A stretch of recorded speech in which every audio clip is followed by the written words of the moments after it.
I am sitting in the quiet, climate-controlled luxury of the first-class lounge at Narita International Airport in Tokyo. The faint, soothing scent of jasmine and the comforting warmth of my green tea are the only things keeping me grounded right now. On the dark, polished mahogany table in front of me, my phone is vibrating. It has been vibrating violently, practically rattling itself off the edge of the wood for the better part of an hour. The screen lights up again, displaying a relentless, agonizing barrage of notifications. 85 missed calls, 14 frantic, hysterical voicemails, all from my daughter Victoria. Right now, according to the meticulously color-coded itinerary sitting in the deleted folder of my email. I am supposed to be 6,000 miles away in Chicago. I am supposed to be wearing a cheap, ill-fitting brown suit that deliberately clashes with the elegant black tie aesthetic of her lavish reception. I am supposed to be sitting in absolute silence at table number 9. Table 9 is a highly strategic location tucked far away in a dark corner behind a massive floral arrangement and dangerously close to the swinging kitchen doors. That was rule number 12 on a PDF document titled 25 Conditions for Dad.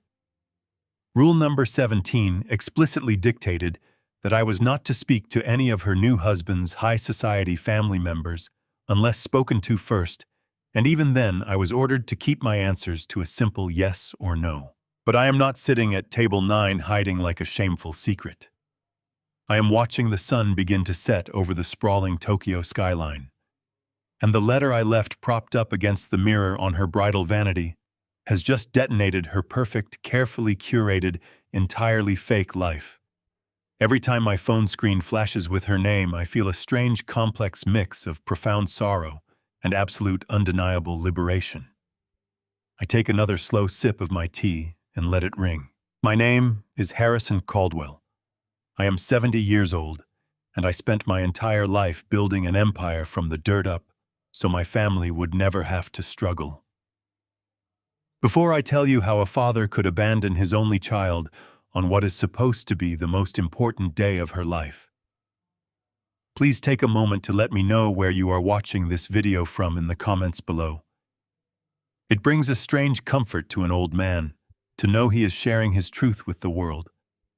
Hit the like button and subscribe to the channel if you have ever had to stand your ground against a family member who underestimated your worth and treated you like nothing more than a walking bank account.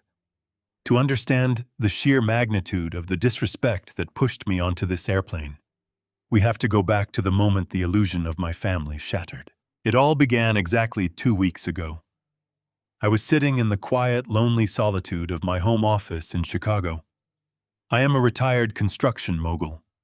I did not inherit a massive trust fund, and I certainly did not attend an Ivy League school.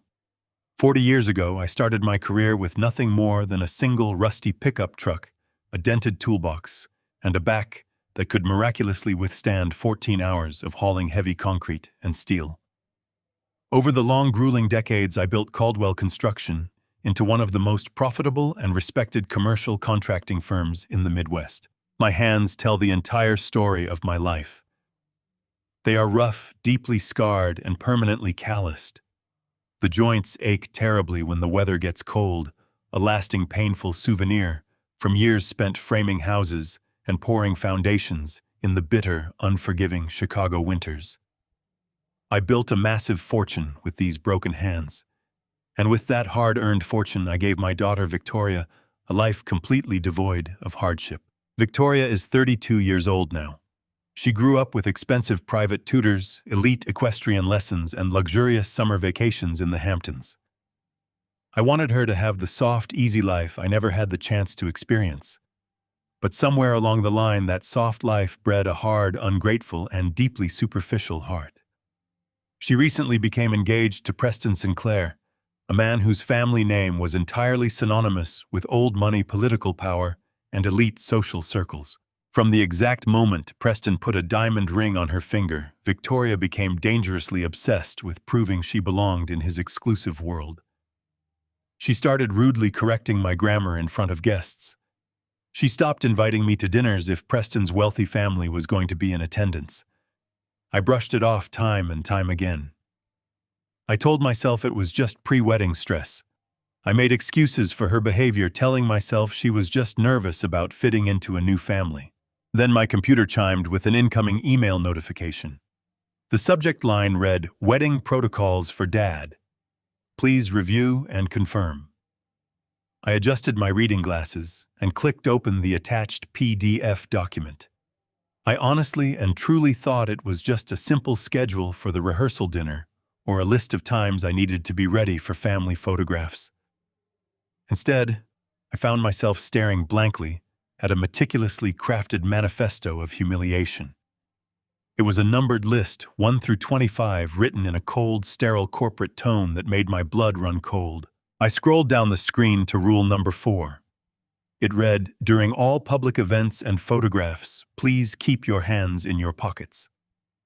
The calluses and scars from your building days are embarrassing and do not fit the elegant aesthetic of the Sinclair family. If anyone asks what you do, absolutely do not mention construction. Tell them you are a private investor." I stopped breathing for a moment. I stared down at my hands resting on the keyboard. The very hands that had paid for her elite Ivy League education.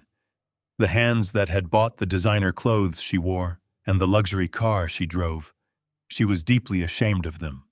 She wanted me to hide the physical proof of my lifelong sacrifice because it offended her delicate high society sensibilities. A cold, heavy knot began to form in the pit of my stomach, but I forced myself to keep reading. I scrolled past cruel rules dictating the cheap brand of suit I was allowed to wear, so I wouldn't accidentally outshine Preston's father. I scrolled past strict rules entirely forbidding me from making a traditional father of the bride toast. Then I hit rule number 14. It read, "Preston's uncle, the state senator, will be walking me down the aisle. We need the photographs to reflect a certain level of prestige for the society pages.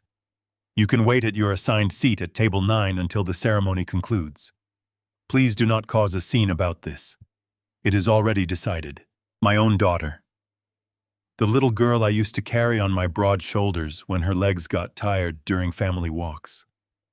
The girl I worked exhausting 80-hour weeks for, just so she would never have to know what it felt like to be hungry, cold, or afraid. She was violently stripping me of the traditional right to walk her down the aisle, replacing me with a career politician she had met exactly twice in her life, all for the sake of a sophisticated photograph. All for the sake of looking prestigious to a room full of arrogant strangers who did not care about her at all. I leaned back slowly in my heavy leather desk chair. The profound silence in my empty house was absolutely deafening. My heart physically ached, producing a deep, hollow, radiating throb in the center of my chest. But then my eyes caught the final item on the terrifying list. Rule number 25. It was the longest paragraph on the entire page, and it read, "Despite these necessary aesthetic adjustments for the wedding day, you will still fulfill your promise to cover the remaining vendor costs. The final deposits totaling $500,000 are due today. The wiring instructions are attached. Please confirm once the transfer is complete, so we can move forward with the celebrations." The sheer, unadulterated audacity of it hit me like a violent physical blow to the face. She had meticulously outlined 24 specific, calculated ways to erase me, hide me, and publicly humiliate me, and then ended the list by casually demanding $500,000. She did not see me as a loving father. She did not see me as a human being with feelings, pride, or basic dignity. She saw me as an endless, faceless, emotional bank account, a crude, embarrassing ATM that she could shove in a dark corner and extract massive amounts of cash from whenever she pleased.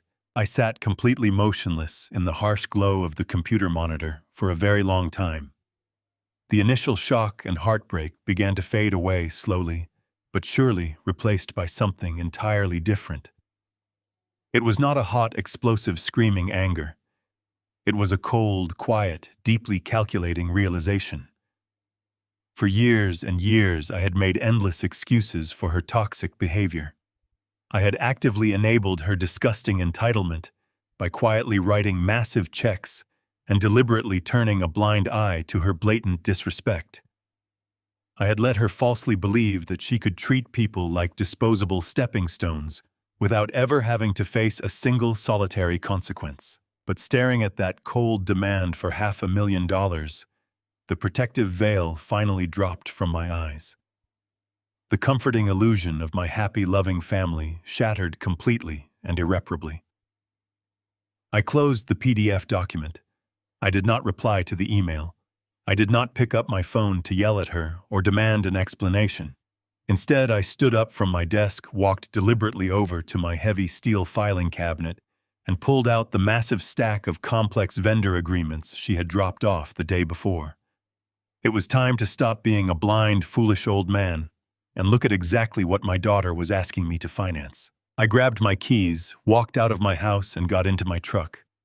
The drive from my quiet suburban neighborhood to Victoria's upscale penthouse in downtown Chicago was a blur of gray concrete and rising anger. Every red light felt like a ticking countdown. My knuckles were white as I gripped the steering wheel, the thick calluses pressing against the leather. Those were the same calluses she wanted me to hide in my pockets. The same calluses that had built the foundation of her entire privileged existence. I pulled into the polished underground parking garage of her high-rise building, surrounded by sleek European sports cars that cost more than the first 3 houses I had built and sold. I took the private elevator straight up to the top floor. My heart was pounding with a heavy rhythmic thud against my ribs. I was not just angry, I was profoundly heartbroken. I expected a basic level of human decency from my own flesh and blood. Instead, I had been handed a corporate memo detailing my own social execution. The elevator doors slid open silently, revealing her pristine, stark white living room. Victoria was standing by the massive floor-to-ceiling windows looking out over the city skyline. She was on her phone barking sharp orders at someone about imported orchids and silk table runners. She wore a pristine white silk blouse and tailored trousers, looking every bit the wealthy socialite she was desperately trying to convince the Sinclair family she had always been. When she heard my heavy work boots thud against the hardwood floor, she turned around. A brief flash of genuine irritation crossed her face before she quickly masked it with a tight, highly practiced smile. She ended the call and walked toward me, her arms crossed defensively over her chest. She already knew why I was there. I did not say a word at first. I simply reached into my jacket pocket, pulled out the printed PDF document, and dropped it onto the center of her immaculate glass coffee table. The paper landed with a soft slap that echoed in the quiet room. I pointed a scarred, trembling finger at the pages. I asked her to look me in the eye and explain the meaning of the 25 conditions she had sent me. I read the rules back to her, my voice steady but laced with a cold edge. I asked her why my hands were suddenly a source of public shame. I asked her why a politician I barely knew was replacing me on the walk down the aisle. I demanded to know how she could outline a meticulously detailed plan to hide my entire identity and then command me to pay $500,000 for the privilege of being humiliated. I stood there, a 70-year-old man who had sacrificed his youth, his body, and his health for her comfort, demanding a shred of accountability. I expected her to show some sign of remorse. I expected her to lower her head to apologize for being consumed by wedding stress, to admit that she had crossed a terrible line. Instead, Victoria deployed a weapon she had spent years mastering. The tears arrived instantly. It was a flawless, terrifyingly rapid emotional pivot. Her bottom lip trembled perfectly. Her eyes filled with large, glistening tears that spilled over her cheeks without ruining her immaculate makeup. She let out a sharp, dramatic sob and sank down onto the expensive white sofa, burying her face in her hands. She did not apologize. She completely ignored the facts I had just laid out on the table. Instead, she immediately positioned herself as the tragic, overwhelmed victim of a cruel and unyielding society. She looked up at me, her face a picture of absolute agony, and began her calculated performance. She told me I simply did not understand the immense crushing pressure she was under. She painted the Sinclair family as royalty old money aristocrats who judged every single detail of her life with ruthless precision. She claimed that Preston's mother had already made subtle, mocking comments about our lack of generational wealth. She wept openly, her voice echoing off the high ceilings. She told me she was terrified of being rejected by them. She said they analyzed everything from the cut of a suit to the etiquette of the bridal procession. Her tears flowed faster as she insisted that the rules were not meant to hurt me, but to protect her from being ridiculed by her future in-laws. It was a masterful display of gaslighting.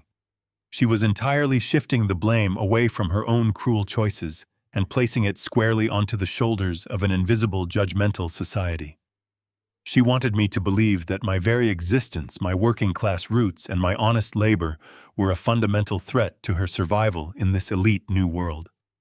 She was actively trying to make me feel guilty for the hurt I felt over my own degradation. And then she went for the fatal blow. She lowered her hands, looked directly into my eyes, and brought up the one thing she knew would completely disarm my anger. She brought up Martha. My beautiful, kind-hearted Martha, who had passed away 5 agonizing years ago. Victoria's voice dropped to a trembling whisper. She told me how much she missed her mother.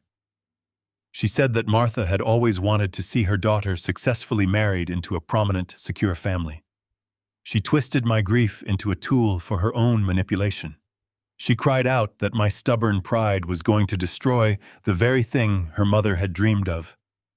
She asked me, her voice breaking with manufactured sorrow, if I was really going to ruin her one chance at high society acceptance just because I was too proud to follow a few simple guidelines.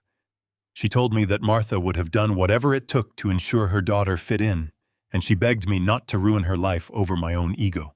It was the most cruel, deeply calculated manipulation I had ever witnessed. She was actively weaponizing the memory of my dead wife against me. She was using my profound grief to shield herself from taking any accountability for treating me like trash. And the most terrifying part was that it worked. Hearing Martha's name hung in the air, like a ghost. The anger in my chest wavered, replaced by a sudden heavy wave of sorrow. The memory of my wife, of the promises we made to always protect our little girl, flooded my mind. Victoria saw the exact moment my resolve cracked. She knew she had won. She reached out, placing her perfectly manicured hand over my rough, scarred knuckles, and softly cried that she just wanted me to support her dream. She asked me to please just look past the rules and be the generous, loving father she knew I was. I stood there, in the center of that cold, luxurious penthouse, utterly defeated by the ghost of my wife and the tears of my only child. The instinct to protect her, to give her whatever she needed to feel secure, overrode my own self-respect. I swallowed the bitter, burning taste of humiliation. I nodded slowly, telling myself that it was just one day. I told myself that I could endure the silence at table 9. I could hide my hands. I could step aside and let the politician walk her down the aisle if it truly meant she would be happy and accepted by this new family. I looked down at Victoria, who was now wiping away her perfectly timed tears, and I agreed to her conditions. I surrendered my pride to keep the peace. I told her I would not cause a scene, and I would fulfill my promise to pay the remaining costs. I had no idea that by surrendering, I was walking blindly into a trap, designed to steal far more than just my dignity on a wedding day. The very second the words of surrender left my mouth, a chilling transformation occurred right before my eyes.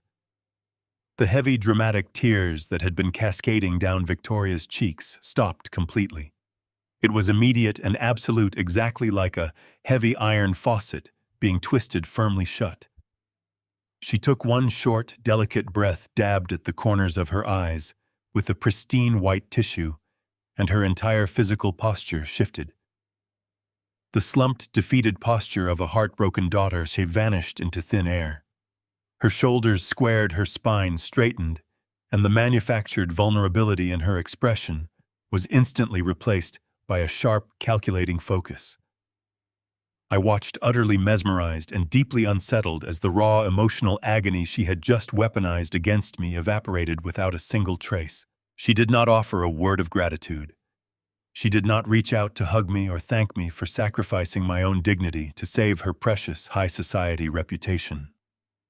Instead, she turned on her heel with military precision, her designer heels clicking sharply against the polished hardwood floor, and marched briskly toward the massive marble island in her open-concept kitchen. I remained rooted to the spot in the center of the living room, feeling a profound, icy numbness spreading through my chest. The ghost of my late wife, Martha, which Victoria had so ruthlessly summoned to break my resolve, seemed to dissipate, leaving behind only the stark, ugly reality of the present moment. I had been expertly played. I had been emotionally cornered and manipulated by a master of the craft. Victoria returned a moment later, carrying a thick, heavy stack of papers secured tightly within a leather binder. She dropped the bulky package onto the glass coffee table right next to her insulting list of demands. The stack had to be at least 2 inches thick, filled with dense, closely typed pages marked with brightly colored sticky tabs. She pulled a heavy gold pen from her pocket and clicked it with a sharp metallic snap that echoed loudly in the quiet room. Her voice was now crisp, authoritative, and completely devoid of any emotion. She informed me that these were the final vendor contracts required to secure the venue, the elite catering service, the imported floral arrangements, and the custom lighting design for the reception. She spoke rapidly, her words bleeding together in a rushed, rehearsed stream of information. She insisted that because we were so close to the wedding date, the vendors were threatening to pull their services entirely unless they had my physical signature and the final financial authorization on file by the end of the business day.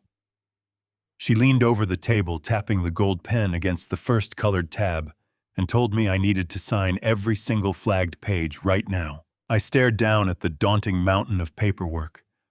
A low, persistent warning bell began to chime in the back of my mind. I had spent 4 decades navigating the treacherous, cutthroat world of commercial real estate and construction. I had sat at negotiation tables with ruthless developers and cutthroat urban planners. I knew the distinct, unmistakable scent of a pressured deal. When someone rushes you to sign a document without giving you the proper time to review the fine print, they are almost always hiding something deeply detrimental to your interests. My finely tuned contractor instincts were screaming at me to leave the penthouse and have my legal team scrutinize every single paragraph before I put my name on anything. But I looked up from the dense legal jargon and saw the hard, expectant look in Victoria's eyes. The brief flash of vulnerability was gone, replaced by a demanding, predatory efficiency. If I refused to sign right then and there, I knew exactly what would happen. The tears would return. The accusations of ruining her life would begin all over again. The precious memory of her mother would be dragged out and weaponized to batter my conscience into submission once more. I was emotionally exhausted. My spirit felt heavy and battered. I just wanted the confrontation to end. I wanted to retreat to the quiet sanctuary of my own home and mourn the loss of the loving daughter I thought I had raised. I reached out and took the heavy gold pen from her hand. The metal felt cold against my calloused fingers. I pulled the binder closer and flipped to the first brightly colored tab. I began to sign. The rhythmic scratching of the pen against the thick paper was the only sound in the room.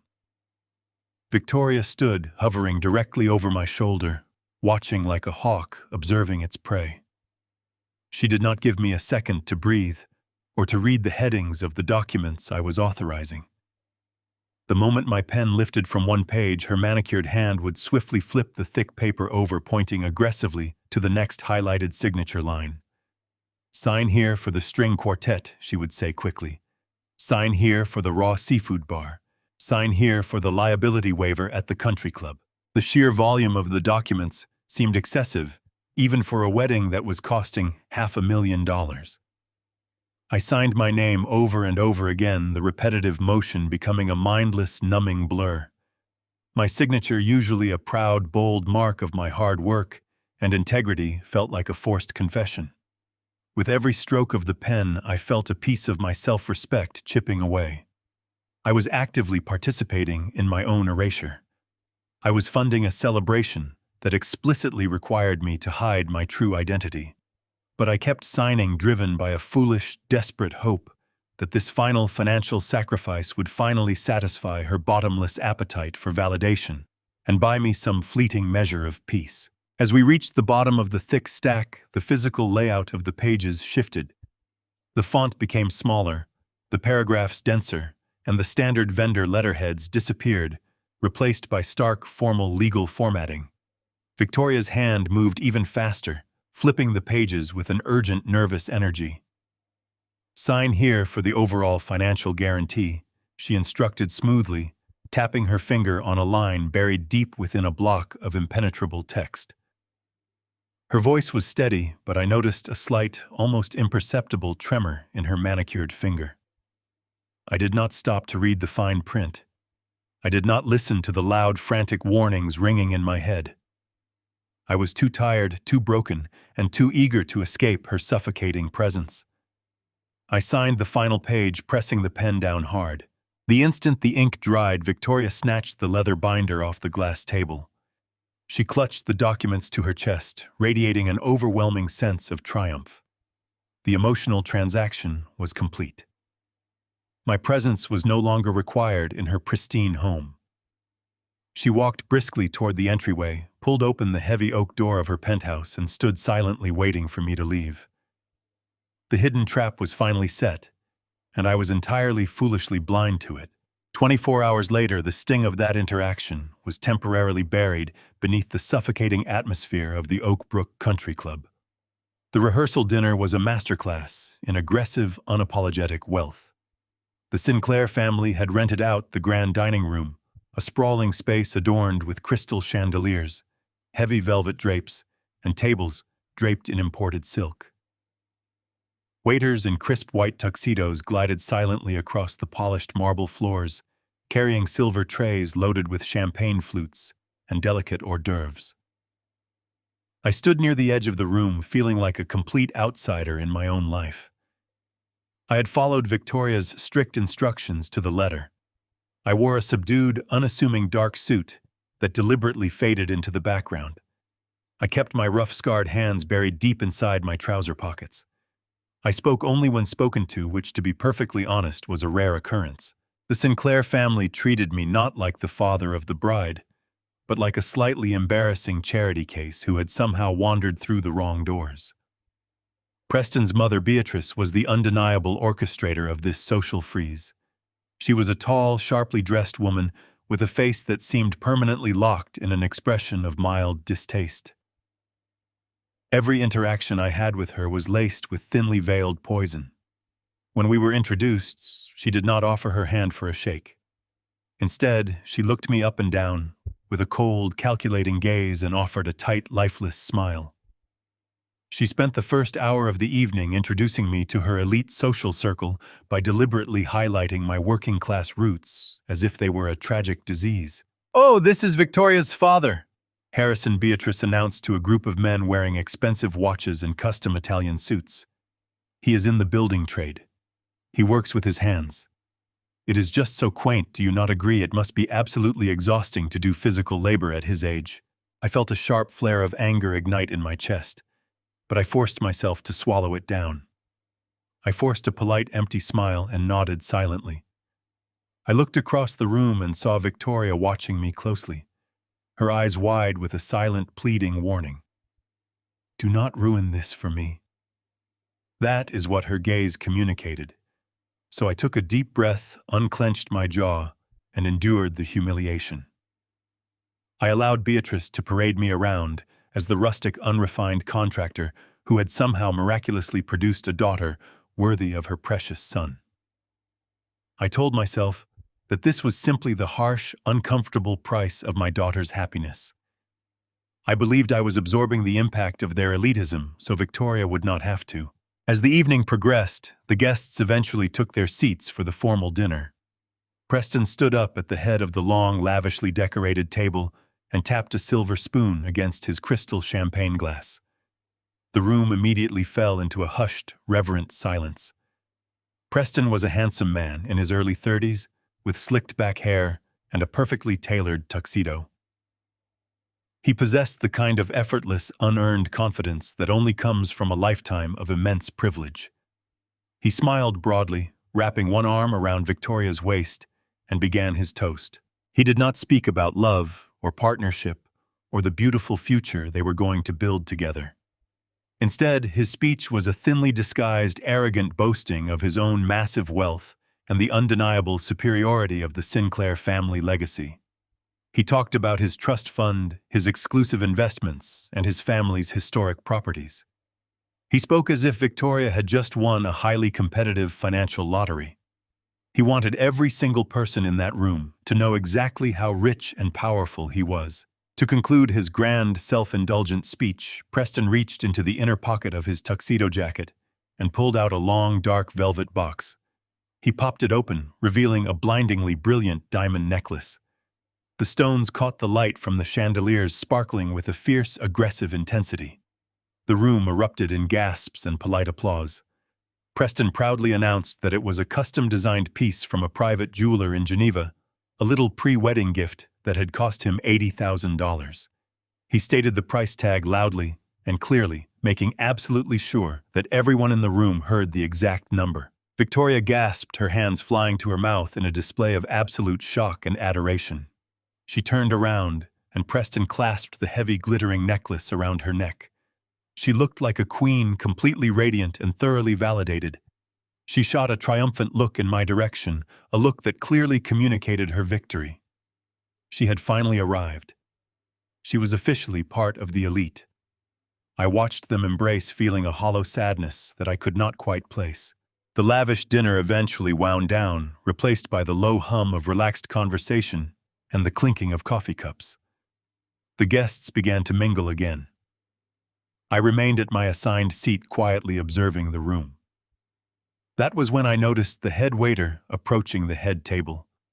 He was holding a small, discreet black leather folio containing the bill for the pre-dinner drinks that had been served in the private lounge before the main reception began.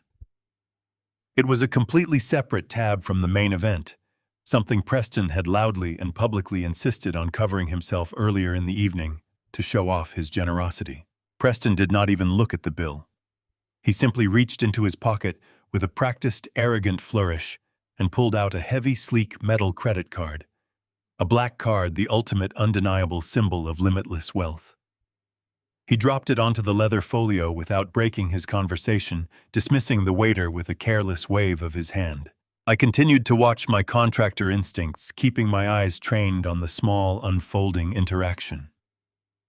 5 minutes passed. The head waiter returned, his face a mask of polite, uncomfortable distress. He leaned down, whispering something softly into Preston's ear. Preston's confident smile faltered for a fraction of a second. A flash of genuine, unadulterated panic darted across his eyes, completely shattering his smooth, aristocratic facade. He quickly masked it with a loud, boisterous laugh, waving his hand dismissively. He spoke loudly enough for the surrounding guests to hear, complaining about his bank's overzealous fraud protection algorithms. He claimed that because he had been moving such massive sums of money around for the wedding, the bank had simply frozen his card as a precaution. He pulled out a second credit card, this one a standard platinum, and handed it to the waiter with an annoyed sigh. The waiter nodded respectfully and walked away again. I sat perfectly still, my eyes locked on Preston. He was continuing his conversation, laughing and joking, but his body language had completely changed. His shoulders were rigid. His leg was bouncing nervously under the table. He kept shooting quick, anxious glances toward the hallway where the waiter had disappeared. Another 5 minutes passed. The waiter returned for a third time. He did not whisper this time. He simply placed the black leather folio back onto the table, shaking his head with a tight, apologetic smile. The second card had also declined.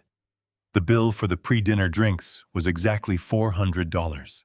Preston Sinclair, the man who had just publicly gifted an $80,000 diamond necklace, the man who had spent the last hour boasting about his massive trust fund and elite investments could not clear a simple $400 bar tab. He stammered, his face turning a deep, angry shade of red. He hastily patted down his pockets, eventually pulling out a wad of cash to quietly settle the embarrassing debt. I sat at my table watching the entire pathetic scene unfold, and a sudden freezing chill washed over my body. The hairs on the back of my neck stood up. I had spent my entire adult life navigating the brutal, unforgiving world of commercial construction. I had dealt with thousands of men over the years. I had negotiated with billionaires, and I had been targeted by smooth-talking con artists. I knew the distinct, undeniable difference between a wealthy man experiencing a minor banking error and a desperate, drowning man desperately trying to maintain a crumbling illusion. Preston Sinclair was not a man of boundless wealth. The grand speeches, the condescending behavior of his mother. The $80,000 necklace, it was all a meticulously constructed, glittering facade. And beneath that shiny surface, something dark and rotting was desperately trying to stay hidden. My mind instantly raced back to the events of the previous afternoon. I thought about the sudden, aggressive urgency Victoria had displayed. I remembered the thick, confusing stack of vendor agreements she had practically forced me to sign under extreme emotional duress. I recalled the heavy, unrelenting pressure to authorize everything immediately, without allowing me a single moment to review the fine print. The pieces of a terrifying puzzle suddenly began to snap together in my mind, with brutal, sickening clarity. The gaslighting, the emotional manipulation, the desperate need to secure my final signatures. My daughter had not just forced me to pay for a wedding. She had forced me to sign something else. I stood up from my chair, my heart now pounding with a slow, terrifying rhythm. I simply did not say goodbye to anyone. I walked straight out of the country club, leaving the glittering illusion behind me. I needed to get back home immediately. I needed to see exactly what I had signed. Preston Sinclair let out a loud, sudden burst of laughter that echoed awkwardly against the crystal glasses and silver platters on the table. It was a hollow, overly rehearsed sound that completely lacked genuine warmth. He reached into his trouser pocket, his movements noticeably rigid, and pulled out a thick silver money clip. He peeled off 5 $100 bills with hands that were shaking ever so slightly and shoved them onto the black leather folio. "Keep the change," he told the head waiter, waving his hand in a grand theatrical gesture that felt entirely forced.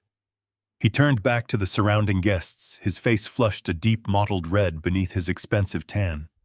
He launched into a rapid, breathless explanation about international banking security protocols.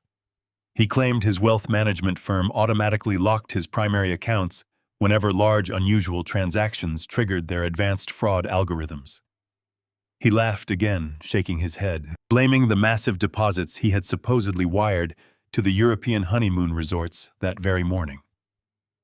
He told the table that it was simply the frustrating price one had to pay for maintaining such a complex, high-net-worth portfolio. The guests nodded politely, offering sympathetic murmurs and sharing their own fabricated stories of banking inconveniences.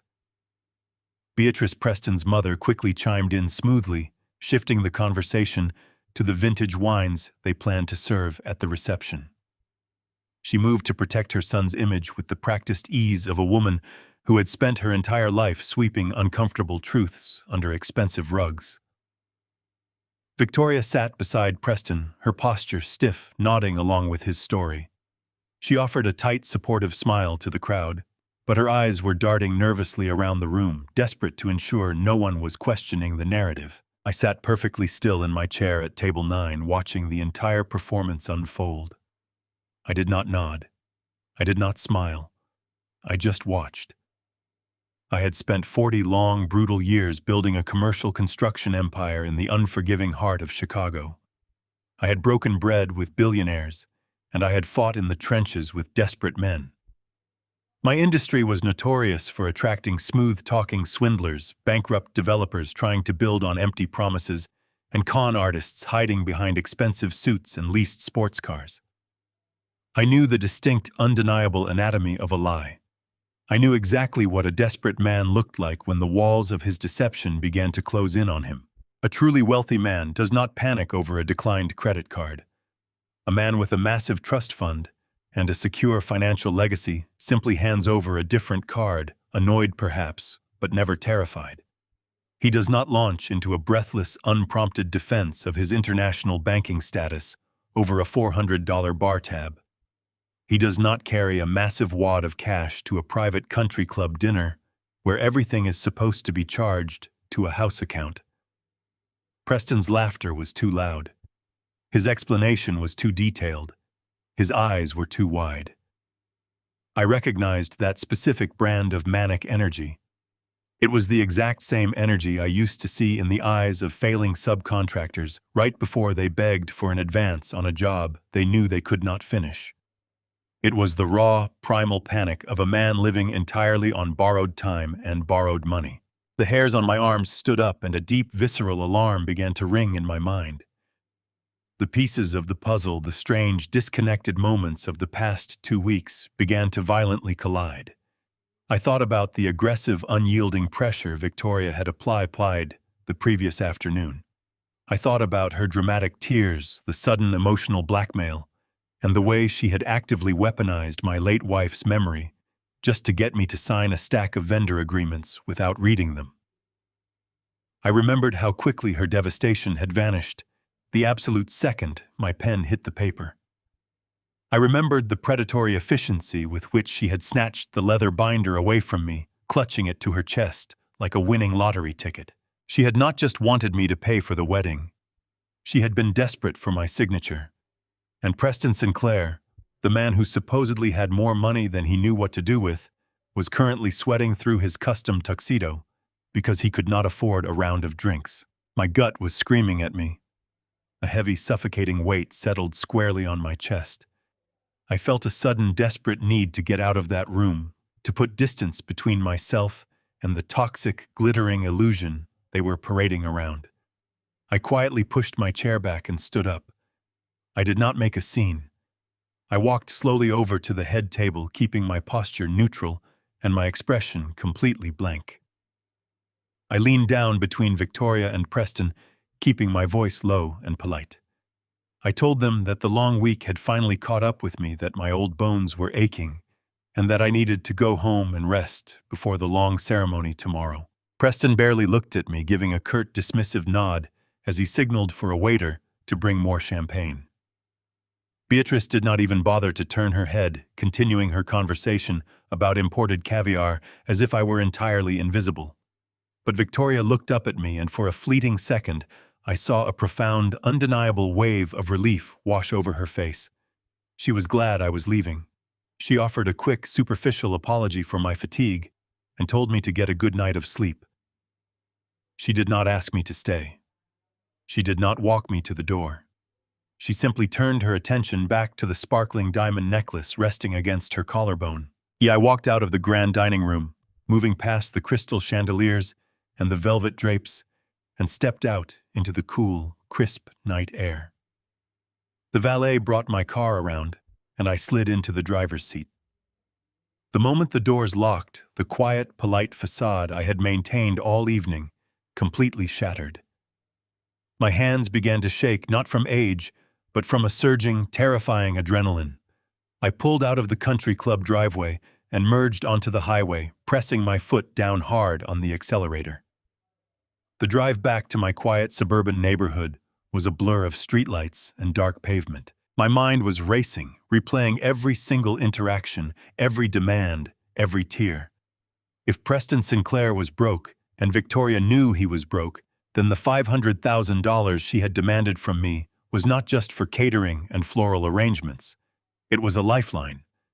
But $500,000 would not sustain the lavish, aristocratic lifestyle she was so desperate to portray. It was merely a temporary fix. They needed more. They needed a permanent solution to whatever financial disaster Preston was hiding. And I was the only person in their orbit with the tangible liquid assets required to provide that solution. I pulled into my driveway, the tires crunching loudly against the gravel. I turned off the engine and sat in the darkness of the garage for a moment, gripping the steering wheel until my knuckles ached. The house was completely dark and silent, a stark contrast to the loud, arrogant wealth I had just left behind. I unlocked the front door and walked inside. I did not turn on the main lights. I did not take off my suit jacket. I walked with a rapid, singular purpose down the hallway, heading straight for my home office. I pushed open the heavy oak door and flipped the switch on my desk lamp. The warm yellow light illuminated the quiet room, casting long shadows against the walls. I walked over to the sturdy metal filing cabinet tucked into the corner of the room. I unlocked the top drawer and pulled out the thick manila folder containing the copies of the documents Victoria had forced me to sign yesterday. I carried the heavy folder over to my desk and dropped it onto the polished wood surface. I pulled out my reading glasses, perched them carefully on the bridge of my nose, and sat down in my heavy leather chair. I opened the folder. I needed to see exactly what I had done. I needed to read every single word of the fine print I had ignored in my desperate, foolish attempt to buy my daughter's affection. The heavy leather binder sat on my desk, feeling far more like a loaded weapon than a collection of simple event contracts. I reached into my breast pocket, pulled out my reading glasses, and deliberately placed them on the bridge of my nose. The house around me was profoundly still, the kind of absolute quiet that exists only in the deepest hours of the night. Outside my window, the streetlights cast long shadows across the lawn, but my entire focus was narrowed down to the white pages waiting in front of me. I slowly opened the heavy leather binder.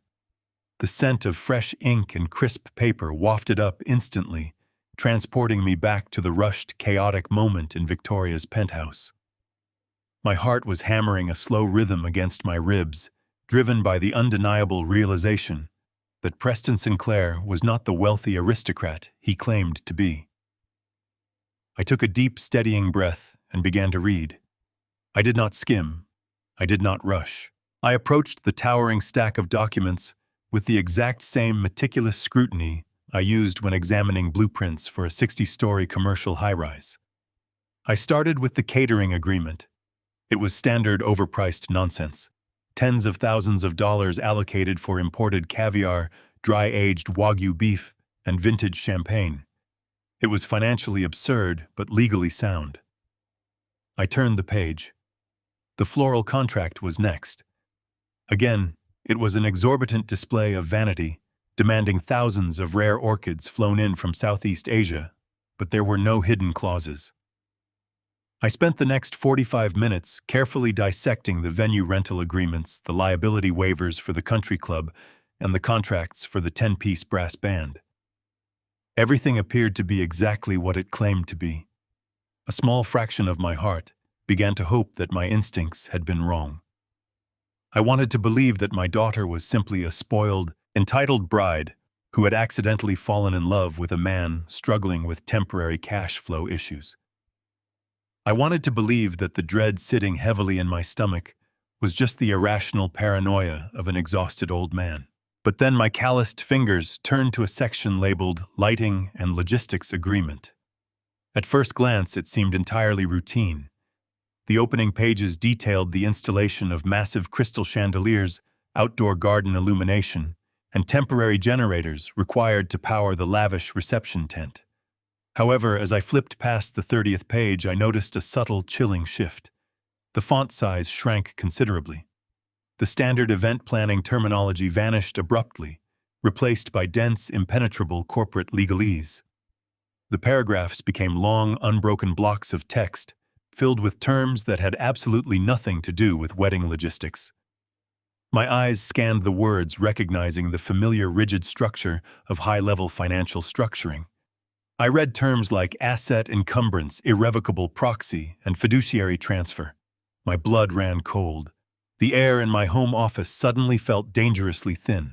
I turned to page 47. There, printed clearly at the top of the page, was a heading that made my entire world stop spinning. It read, Irrevocable Power of Attorney and Asset, Collateralization Guarantee. I stared at the words, my mind struggling to process the sheer, unadulterated evil of what I was reading. This was not a contract for stage lights or dance floors. This was a legally binding corporate maneuver designed to strip me of everything I owned. I traced my finger along the tightly spaced lines, reading every single devastating syllable. The document explicitly granted Preston Sinclair, acting as an authorized agent for a shadowy, unnamed private equity firm based out of Delaware, the unrestricted legal authority to leverage Caldwell Construction as financial collateral. It meticulously detailed the transfer of signing rights, allowing this phantom firm to draw massive lines of credit against my commercial real estate holdings, my heavy machinery fleet, and the liquid capital I had spent 40 years accumulating. By signing this specific page, I had unknowingly authorized Preston to use my life's work to secure a massive high-risk loan. If he defaulted on that loan, which a man who could not pay a $400 bar tab, inevitably the private equity firm would possess the immediate, uncontested legal right to seize Caldwell Construction in its entirety. They would liquidate my legacy to cover his debts. I looked down at the bottom of page 47. There, resting on a bold black line, was my own signature. It was rushed and slightly messy, clearly executed under extreme duress, but it was undeniably mine. Right next to my signature was the brightly colored sticky tab Victoria had used to guide my pen. The true horror of the situation did not stem from Preston's blatant criminality. I had encountered hundreds of ruthless, opportunistic predators in the business world who would gladly steal a man's livelihood without a second thought. The soul-crushing devastation came from the undeniable realization of Victoria's active, calculating participation. My daughter had not been an innocent, oblivious bystander in this complex financial trap. She had been the primary architect of my deception. I closed my eyes, a wave of profound nausea washing over me as the memory of the penthouse snapped into agonizing clarity. I remembered how quickly her dramatic, sorrowful tears had vanished the moment I agreed to her humiliating terms. I remembered how she had hovered directly over my shoulder, her hand moving with predatory efficiency to flip the pages. She had deliberately buried this catastrophic legal document deep within a massive stack of wedding invoices. She knew exactly what page 47 contained. She knew she was asking me to sign away the very empire that had provided her with a lifetime of effortless luxury. She had weaponized my grief over her mother, manipulated my deep paternal desire to protect her, and used my love as a tool to facilitate my own financial execution. The little girl I had raised, the child I had protected from every conceivable hardship, had willingly sold me out to a desperate con man. She had traded my life's work for the hollow promise of acceptance into a fake high-society family.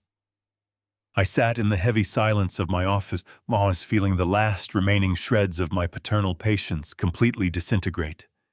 The profound sorrow that had been suffocating me for weeks evaporated, replaced by a cold, searing clarity. I was no longer an exhausted, heartbroken father, desperately trying to appease an ungrateful child. I was Harrison Caldwell. I was a man who had built towering skyscrapers out of dirt and steel. I was a survivor who knew how to fight, how to dismantle an opposing force, and how to protect what was rightfully mine. If Victoria and Preston believed they could easily orchestrate my ruin under the guise of a wedding celebration, they had severely underestimated the man they were attempting to destroy. I slowly closed the thick leather binder, the sharp snap of the metal rings sounding like a gunshot in the quiet room. I reached for my phone, my hands no longer trembling. The time for sorrow had permanently passed. It was now time to go to war and take everything back. My fingers flew across the screen, bypassing my daughter's personal number. I did not call Victoria to scream. I did not send a furious text message demanding an explanation. I knew showing my hand now would give them the opportunity to pivot, destroy evidence, or enact a backup plan to salvage their theft. Instead, I dialed the personal cell phone number of Jonathan Reed. Jonathan was not just my oldest friend. He was a ruthless, brilliant forensic financial attorney who spent the last 30 years dismantling corporate fraud rings in the federal courts. He answered on the second ring, his voice sharp despite the late hour. I told him I needed an emergency meeting at his downtown office immediately. He asked no questions. He simply told me he would have the coffee brewing. I grabbed the heavy leather binder, locked my front door, and drove back into the heart of Chicago. The towering skyscrapers I had helped build over the decades loomed above me like silent sentinels. I pulled into the underground garage of Jonathan's building and took the private elevator up to the 50th floor. He was waiting for me in the glass-walled conference room wearing a rumpled shirt. I walked over to the long mahogany table, opened the leather binder, and slid page 47 directly under his nose. I asked him to tell me exactly what my only child had just tricked me into signing. Jonathan put on his reading glasses and leaned over the document. The room was deathly quiet save for the soft humming of the central air conditioning. I watched his eyes dart back and forth across the text. His jaw tightened, and a deep frown carved lines into his forehead. After 10 excruciating minutes of silence, he looked up at me, his expression grave and disgusted. He confirmed my absolute worst fears. The document was a masterpiece of predatory financial structuring. It was an irrevocable transfer of corporate authority deliberately designed to bypass my board of directors and pledge the entirety of Caldwell Construction as collateral to a shell private equity firm based in Delaware. Jonathan explained that Preston was heavily leveraged. He was drowning in toxic debt from failed investments and a desperate need to maintain the illusion of generational wealth. This private equity firm had threatened to publicly bankrupt him, and this document was his golden ticket out. Once the original signature was filed and processed by their banking partners, the following morning, Preston would receive a massive line of credit, draining my corporate assets to zero. If I tried to fight it in court after the fact, the long legal battle would bleed me dry in legal fees while my business collapsed. Victoria had handed him the keys to my empire. A cold, calculated fury settled deep into my bones. I asked Jonathan how to stop the transfer without alerting them before the wedding. I knew Victoria had a courier scheduled to pick up the original documents from my house at 8 in the morning to hand-deliver them to Preston's bankers before the ceremony. Jonathan leaned back in his chair, a slow, dangerous smile spreading across his face. He told me that in the world of high-stakes corporate law, the devil was always in the details. We would not stop the courier. We were going to let Victoria think she had won. We were going to hand over the documents exactly as she requested, but we were going to render them completely and legally radioactive. Jonathan walked over to a secure wall safe behind his desk, dialed in the combination, and pulled out a sleek silver pen. He placed it on the table between us. He explained that it was a specialized drafting tool used for highly sensitive temporary architectural markings. The ink flowed thick and black, looking entirely standard to the naked eye. However, the chemical compound in the ink was specifically designed to evaporate and completely vanish when exposed to standard room temperatures for more than 12 hours. By the time Preston's bankers opened the file to scan the final documents into their system, the signature line would be completely blank. But Jonathan was a man who preferred to wear a belt and suspenders. He was not going to rely solely on disappearing ink to protect my life's work. He pulled up a fresh copy of the vendor agreement on his computer. He pointed out a minor, easily overlooked clause regarding corporate signatory requirements. According to my own corporate bylaws, any transfer of assets exceeding $1 million required my signature to be accompanied by a specific coded corporate seal and the countersignature of my chief financial officer. Victoria, in her arrogant rush to secure my name, had completely omitted this fundamental requirement from her forged paperwork. She had treated my corporation like a personal checking account. I sat at the mahogany table and took the silver pen from Jonathan. I carefully signed the fresh, slightly altered document he had printed. I wrote my name with deliberate, bold strokes, knowing the ink would vanish into thin air by tomorrow evening. We swapped the pages, inserting our sabotaged document directly into the middle of the heavy leather binder right behind the catering invoices. I closed the binder. The trap was set. Now, I sat back in my chair, staring at the innocent-looking leather binder. My heart was no longer racing.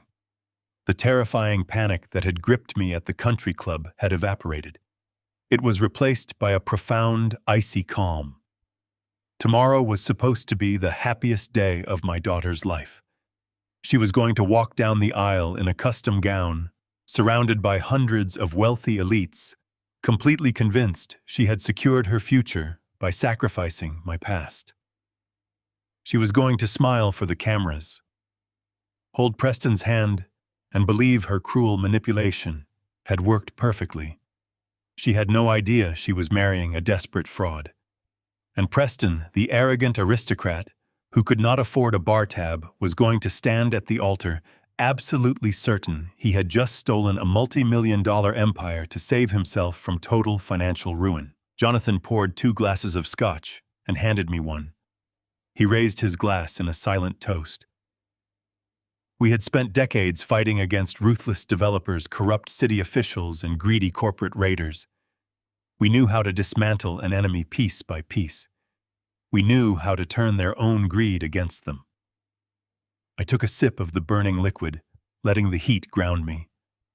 I told Jonathan to prepare the lawsuit. I wanted everything drafted and ready to file the absolute second the ink vanished. I wanted forensic accountants tearing through Preston's shell companies. I wanted private investigators digging into every single toxic debt he owed. I was going to expose his fake aristocratic existence to the society Victoria was so desperate to impress. I was not just going to stop them from stealing my money. I was going to teach them a lesson about the devastating consequences of betraying the man who built their world. The war room was quiet, but the battle had already begun. The morning sun pierced through the heavy blinds of my study, casting a harsh light across the mahogany desk, where the battle plans of the night had just been finalized. I had not slept a single wink. I sat in the leather chair, staring at the polished surface, listening to the quiet ticking of the grandfather clock in the hallway. At exactly 8 o'clock, my cell phone buzzed, vibrating violently against the wood. I glanced at the glowing screen. It was Victoria. My thumb hovered over the green button for a fraction of a second. I needed to completely suppress the raging inferno of betrayal burning inside my chest. I had to become the man she believed she had successfully broken. I cleared my throat, forcing the fatigue and sorrow of a defeated father into my vocal cords, and answered the call. Her voice came through the speaker, tightly wound and vibrating with a nervous, barely concealed urgency. She did not ask how I was feeling. She did not apologize for the humiliating spectacle at the country club. She simply asked with a forced casualness if the courier had picked up the final vendor agreements yet. I closed my eyes, summoning every ounce of restraint I possessed. I let out a heavy, tired sigh, playing the role of the oblivious, submissive old man to absolute perfection. I told her that the courier had arrived right on schedule. "Everything is signed, sweetheart," I murmured, my voice trembling with just the right amount of manufactured resignation. I told her I had authorized every single page just as she had instructed. I promised her that I would not cause any problems today. "I will stay out of the way," I promised softly. "I will be right at table 9, keeping to myself, making sure your perfect day goes exactly as you planned." The relief that washed over the phone line was palpable, heavy, and sickeningly triumphant. Victoria let out a long, dramatic exhale, her tone instantly shifting from anxious bride to smug victor. She praised me for finally understanding the immense pressure she was under. She told me she knew I would ultimately do the right thing for her future. She offered a quick, superficial word of affection, a meaningless platitude thrown at a dog that had learned to roll over, and abruptly ended the call. The line went dead, leaving me in the quiet solitude of my home. I lowered the phone, slowly staring at the darkened screen. She was entirely convinced she had won. She believed she had successfully manipulated a clueless blue-collar contractor into handing over the keys to a multi-million-dollar corporate empire. She was probably celebrating right now, sipping mimosas in a silk robe, absolutely certain that her glamorous new life was financially secured. I set the phone face down on the desk. The performance was over. The submissive, heartbroken father no longer existed. He had been permanently erased the moment I read page 47. Now I was Harrison Caldwell, the chief executive officer of Caldwell Construction, and I had a massive financial fortress to lock down before the wedding march began. I opened my secure laptop, navigating swiftly through the complex, encrypted banking portals I had used to manage my wealth for decades. My first target was the personal joint checking and savings accounts I shared with Victoria. I had established these accounts years ago, seeding them with generous monthly deposits to ensure my daughter never had to worry about rent, tuition, or sudden emergencies. Over the years, she had treated these accounts like a bottomless magical well, drawing from them to fund her designer wardrobes and luxury vacations. I watched the six-figure balances glow on the screen. With a few swift, deliberate keystrokes, I initiated a total, immediate liquidation. I authorized a sweeping wire transfer, draining every single cent from the joint accounts and moving the funds into a highly secure, isolated trust entirely under my exclusive control. The screen refreshed. The joint balances dropped to absolute zero. The financial umbilical cord that had tethered her to my wallet for her entire adult life was officially and permanently severed. She would not be able to buy coffee with my money ever again. But the personal accounts were just the beginning. The real battleground was my corporate credit. Preston Sinclair and his private equity firm were going to attempt to draw a massive line of credit against Caldwell Construction the moment those sabotage documents landed on their desks. I needed to ensure that even if the disappearing ink trick failed, they would hit a solid, impenetrable brick wall of security. I picked up my phone and dialed the unlisted number of David Rossi, my chief financial officer and most trusted ally. David answered immediately. I did not waste time with pleasantries. I issued a series of rapid, uncompromising directives. I ordered him to place an immediate, catastrophic freeze on all corporate lines of credit. I instructed him to contact our primary commercial lenders and implement a verbal-only authorization protocol for any transaction exceeding $1,000. I told him to flag the name Preston Sinclair across every single institution we did business with. David asked no questions. He recognized the absolute authority in my tone, confirming the lockdown protocols were instantly in effect. With the corporate assets fortified, I moved to protect my personal identity. I contacted the 3 major credit bureaus, placing hard, impenetrable security freezes on my Social Security number. Nobody was going to open a credit card, secure a personal loan, or leverage a single dollar against my name. I systematically changed the passwords, security questions, and 2-factor authentication protocols for every financial portal I possessed. I worked with the cold, methodical precision of a master builder reinforcing a foundation against a coming hurricane. By the time I closed my laptop, the financial landscape had been completely transformed. Victoria and Preston were about to walk into a lavish, incredibly expensive reception, entirely unaware that the deep well of wealth they had planned to steal was already locked safely away behind an impassable vault of corporate security. I pushed myself away from the mahogany desk and walked heavily toward my master bedroom. The digital clock glowed with the late morning hour. It was time to prepare for the ceremony. I stripped away the casual clothes I had worn through the sleepless night. I walked into my expansive walk-in closet and bypassed the unassuming quiet suits Victoria had specifically chosen for me to wear. I ignored the plain gray fabric she had hoped would render me invisible in the background of her aristocratic fantasy. Instead, I reached for a custom-tailored dark navy suit. It was a suit designed for boardrooms and battlegrounds, projecting undeniable authority and quiet, terrifying power. I put on a crisp, starched white shirt, fastening up the cuffs with heavy, solid gold links. I tied a deep, rich burgundy silk tie around my neck, adjusting the knot until it was flawless. I stood in front of the full-length mirror, examining the reflection, staring back at me.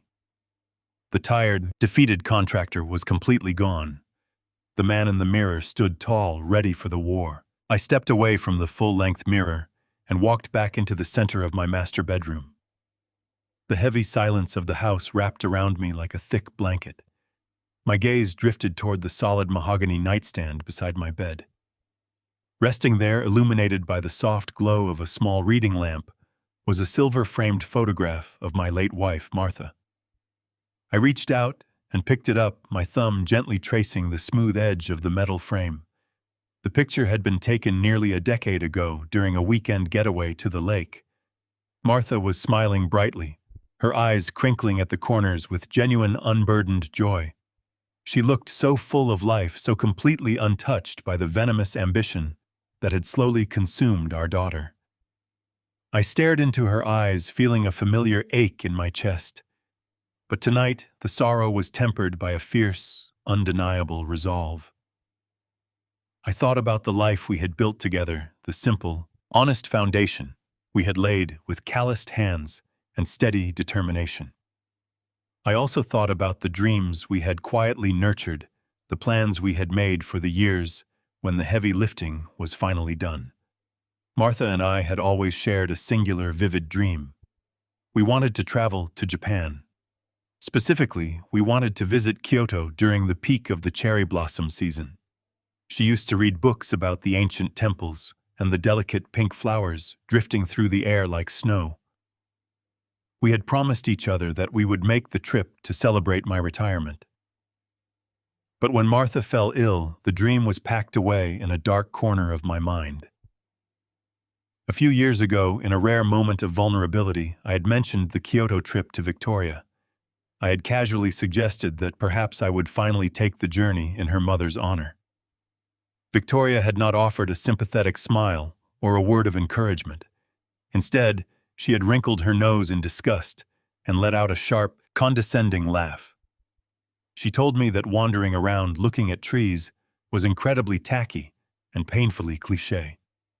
She suggested I take a luxury cruise to Monaco instead, something that would not embarrass her if her friends asked where her father was vacationing. Her cruel, dismissive words had stung deeply, and I had quietly abandoned the idea, convinced that my simple dreams were no longer valid in the sophisticated world she now inhabited.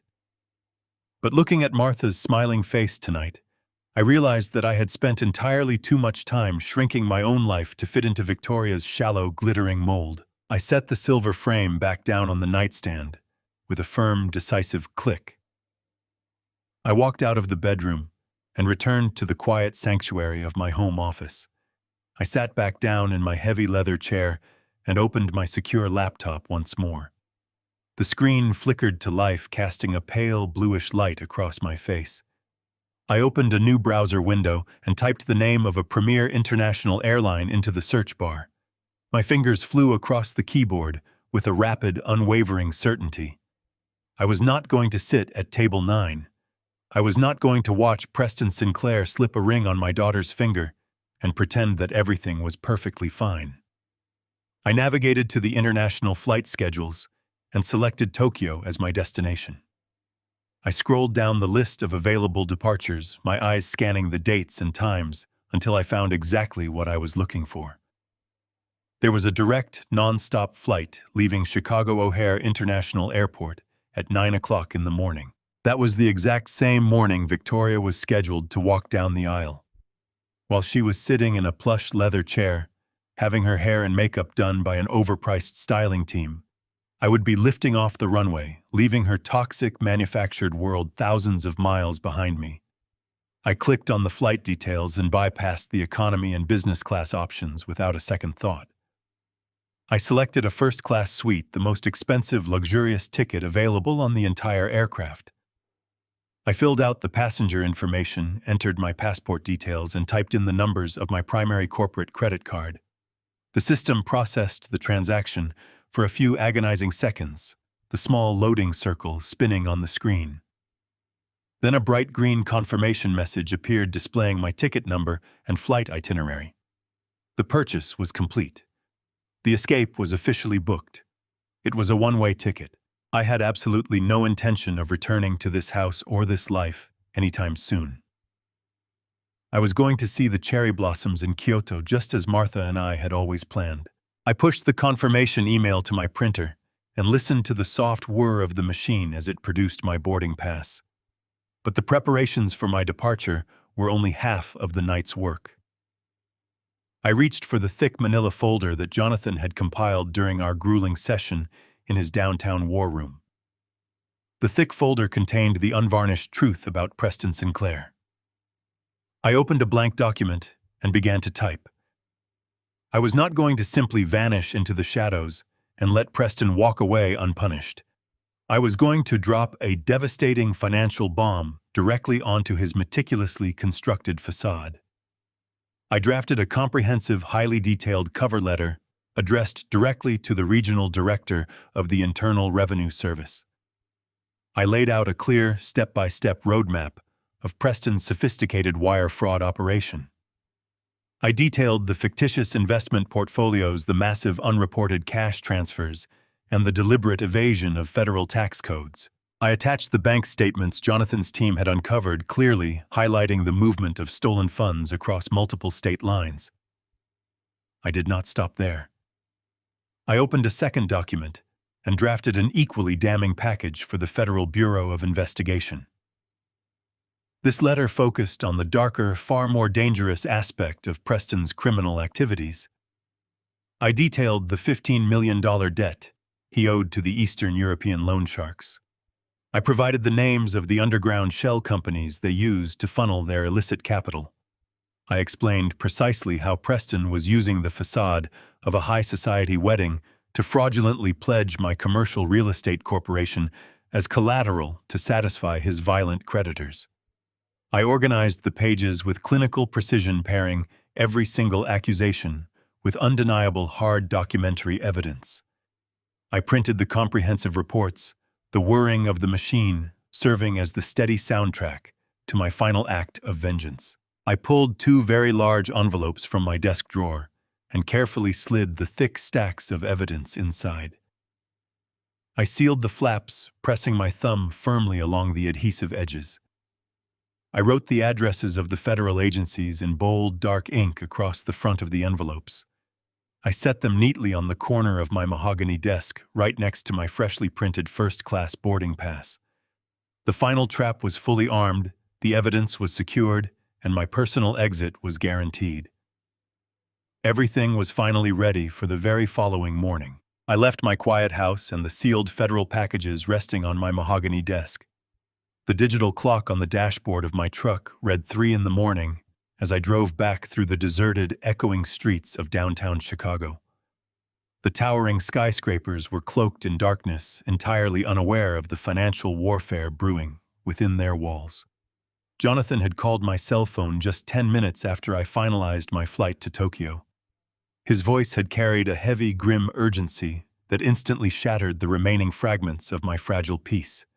He told me his forensic team had discovered a hidden digital cache and that I needed to return to his office immediately. I walked back into the glass conference room, finding Jonathan standing by the window. The skyline lights reflected in his eyes. He did not offer a greeting. He simply pointed to a silver digital recorder resting in the exact center of the long table. Jonathan pulled out a chair and motioned for me to sit down. He explained that his top cyber investigator had successfully breached a secure cloud server directly tied to the encrypted corporate email address Preston Sinclair had used to send the vendor contracts. Preston, for all his sophisticated wire fraud schemes, had made a critical, arrogant mistake. He had linked his supposedly secure corporate communications to a commercial cloud backup system, one that automatically archived every single audio file and voicemail attached to that account. Preston had aggressively deleted the files from his personal devices, but the cloud retained the digital ghosts. Jonathan told me they had recovered 4 specific, highly incriminating audio files recorded over the past 3 weeks. He placed his hand on the silver device, his expression filled with a deep, sorrowful pity that I had never seen from him before. He warned me that what I was about to hear was going to be difficult to process. I stared at the small metal device, feeling a desperate, foolish wave of paternal denial rising in my chest. Despite everything I had already uncovered, a tiny, stubborn fraction of my heart desperately wanted to believe that my daughter was simply a naive, helpless victim. I wanted to hear Preston Sinclair threatening her. I wanted to hear his smooth, manipulative voice coercing her into participating in his twisted financial trap. I wanted undeniable proof that my little girl had been brainwashed by a desperate con man facing the wrath of violent loan sharks. If she was just a frightened hostage trapped in his criminal web, I could still save her. I could still swoop in, dismantle his operation, and rescue the daughter I had raised. I gripped the armrests of my leather chair, bracing myself for the sound of her crying. I nodded slowly to Jonathan, silently signaling him to press the play button. The room filled with the sharp hissing static of a digital recording, followed by the undeniable sound of Preston Sinclair pacing back and forth across a hardwood floor.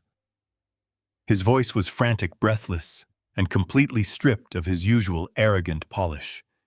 He was openly panicking, his words tumbling out in a rushed, terrified stream.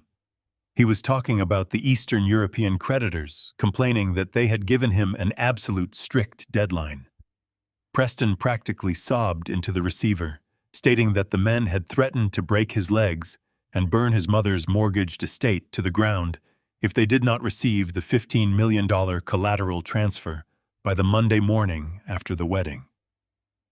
I listened to his pathetic, trembling voice, feeling a brief surge of vindication.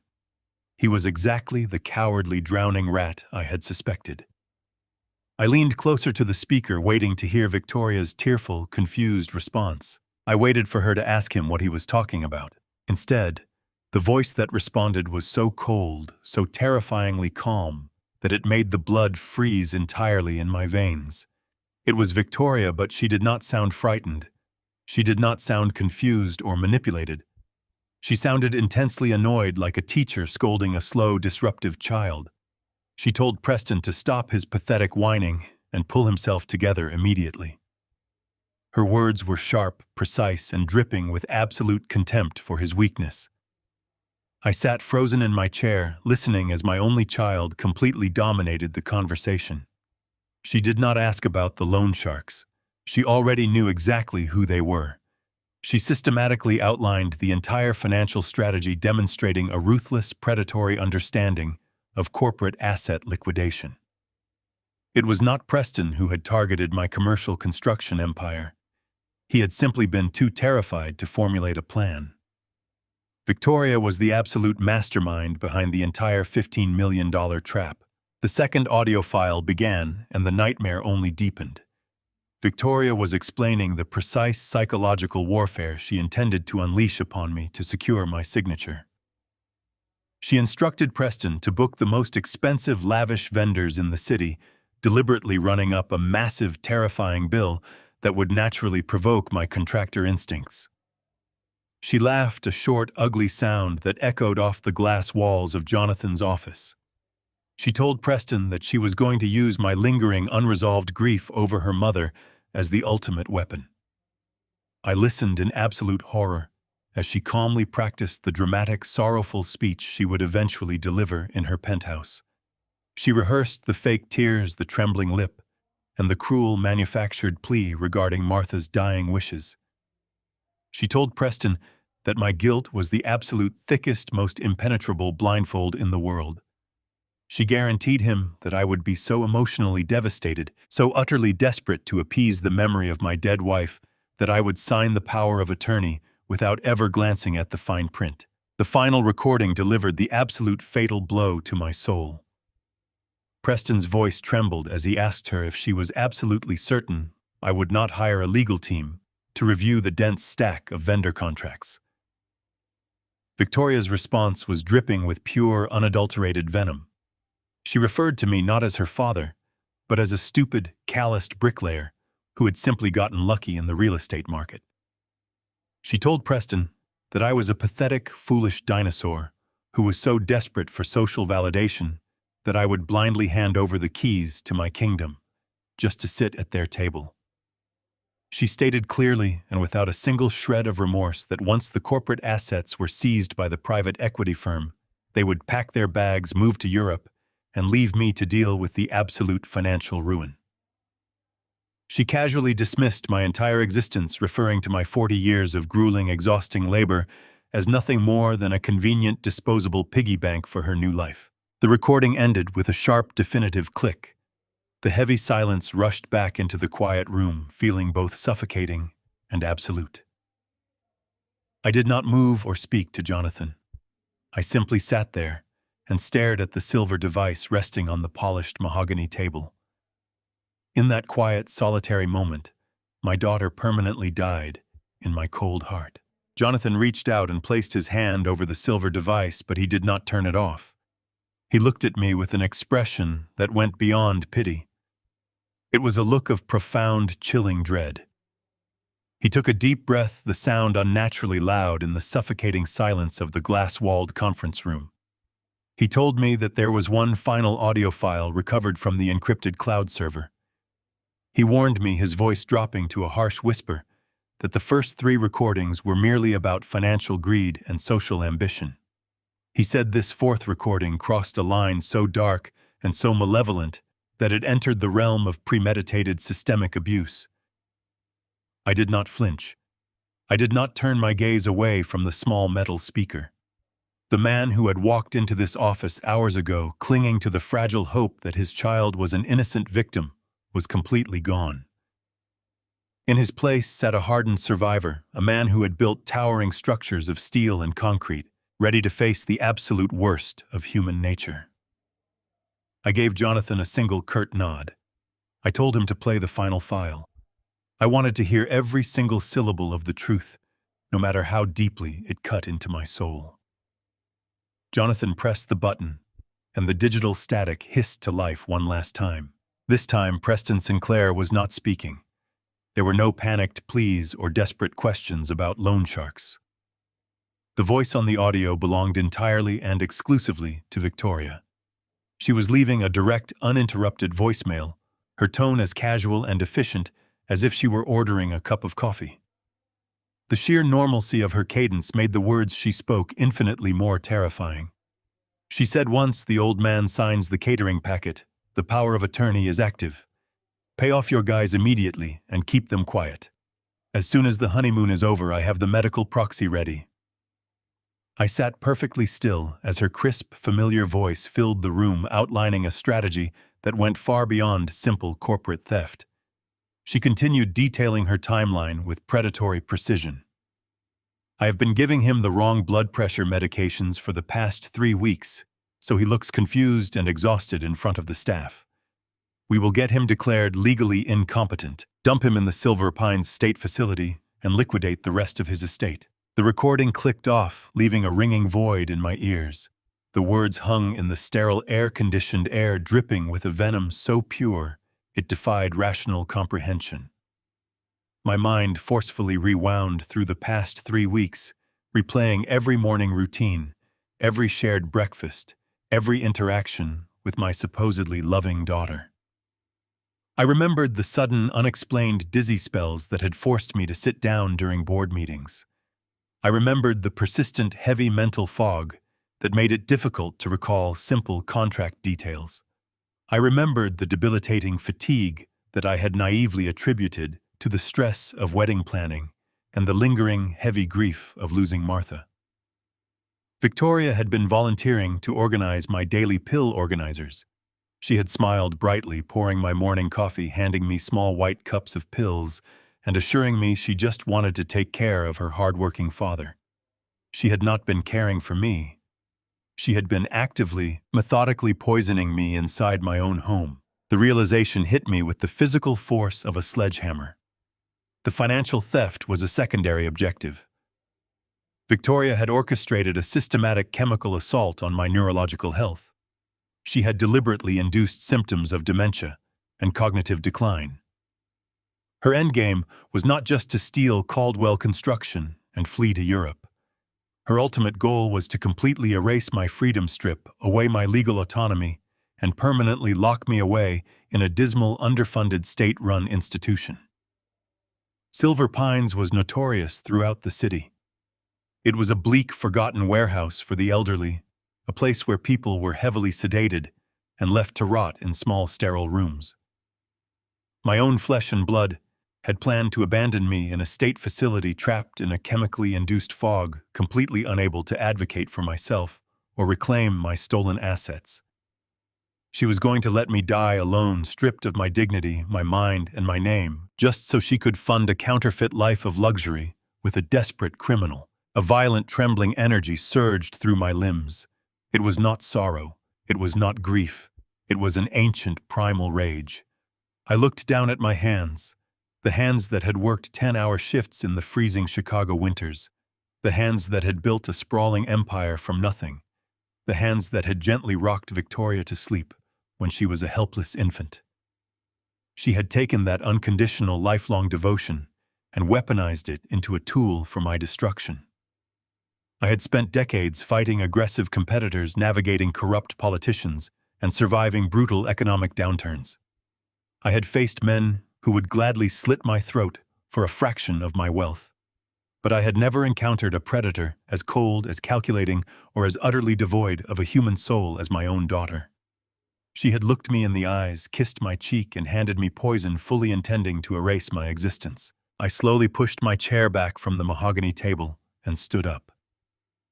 The physical weakness that had plagued me for weeks seemed to instantly evaporate, burned away by the sheer, unadulterated adrenaline flooding my system. I looked at Jonathan. My oldest friend was staring at me, his face pale, his usual sharp, cynical demeanor completely shattered by the sheer evil we had just witnessed. He opened his mouth to speak, perhaps to offer a word of comfort, or to suggest calling the authorities immediately. But I held up my hand, silencing him instantly. The time for legal counsel and cautious strategy was over. This was no longer a simple matter of corporate fraud or asset protection. This was a fight for my literal survival. Victoria and Preston had attempted to murder my mind and imprison my body. They had crossed a boundary that could never, ever be uncrossed. I walked over to the floor-to-ceiling windows, looking out over the sprawling, illuminated grid of the city I had helped construct. The sun was fully rising now, casting a brilliant golden light across the steel and glass towers. In just a few hours, the grand doors of the cathedral would open. The string quartet would begin to play. The pews would be filled with hundreds of wealthy, unsuspecting guests, all gathering to witness the union of two sophisticated elite families. Victoria would be wearing her custom-imported silk gown, smiling radiantly for the photographers, absolutely convinced she had successfully executed the most brilliant, flawless deception in history. She believed I would be sitting quietly at table 9, docile, confused, and heavily medicated, waiting patiently for my inevitable banishment to Silver Pines. She was wrong. The confused, submissive old man she thought she had chemically manufactured was dead. I turned away from the window, my reflection catching in the glass. The dark navy suit hung perfectly on my shoulders. The gold cufflinks gleamed in the morning light. I was Harrison Caldwell, and I was going to attend my daughter's wedding. I was going to walk into that opulent reception, and I was going to deliver a reckoning so absolute, so devastating, and so public that it would echo through their elite social circles for the rest of their pathetic, miserable lives. I instructed Jonathan to secure the medical proxy documents and contact my personal physician for an immediate full toxicological screening.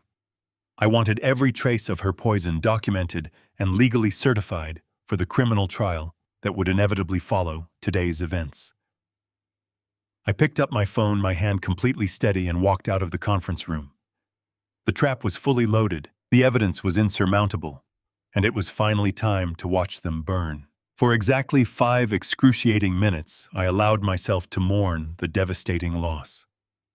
I sat perfectly still in the heavy polished leather chair in Jonathan's quiet office, staring blindly at the cold, silver digital recorder that had just delivered the final fatal blow to my entire family.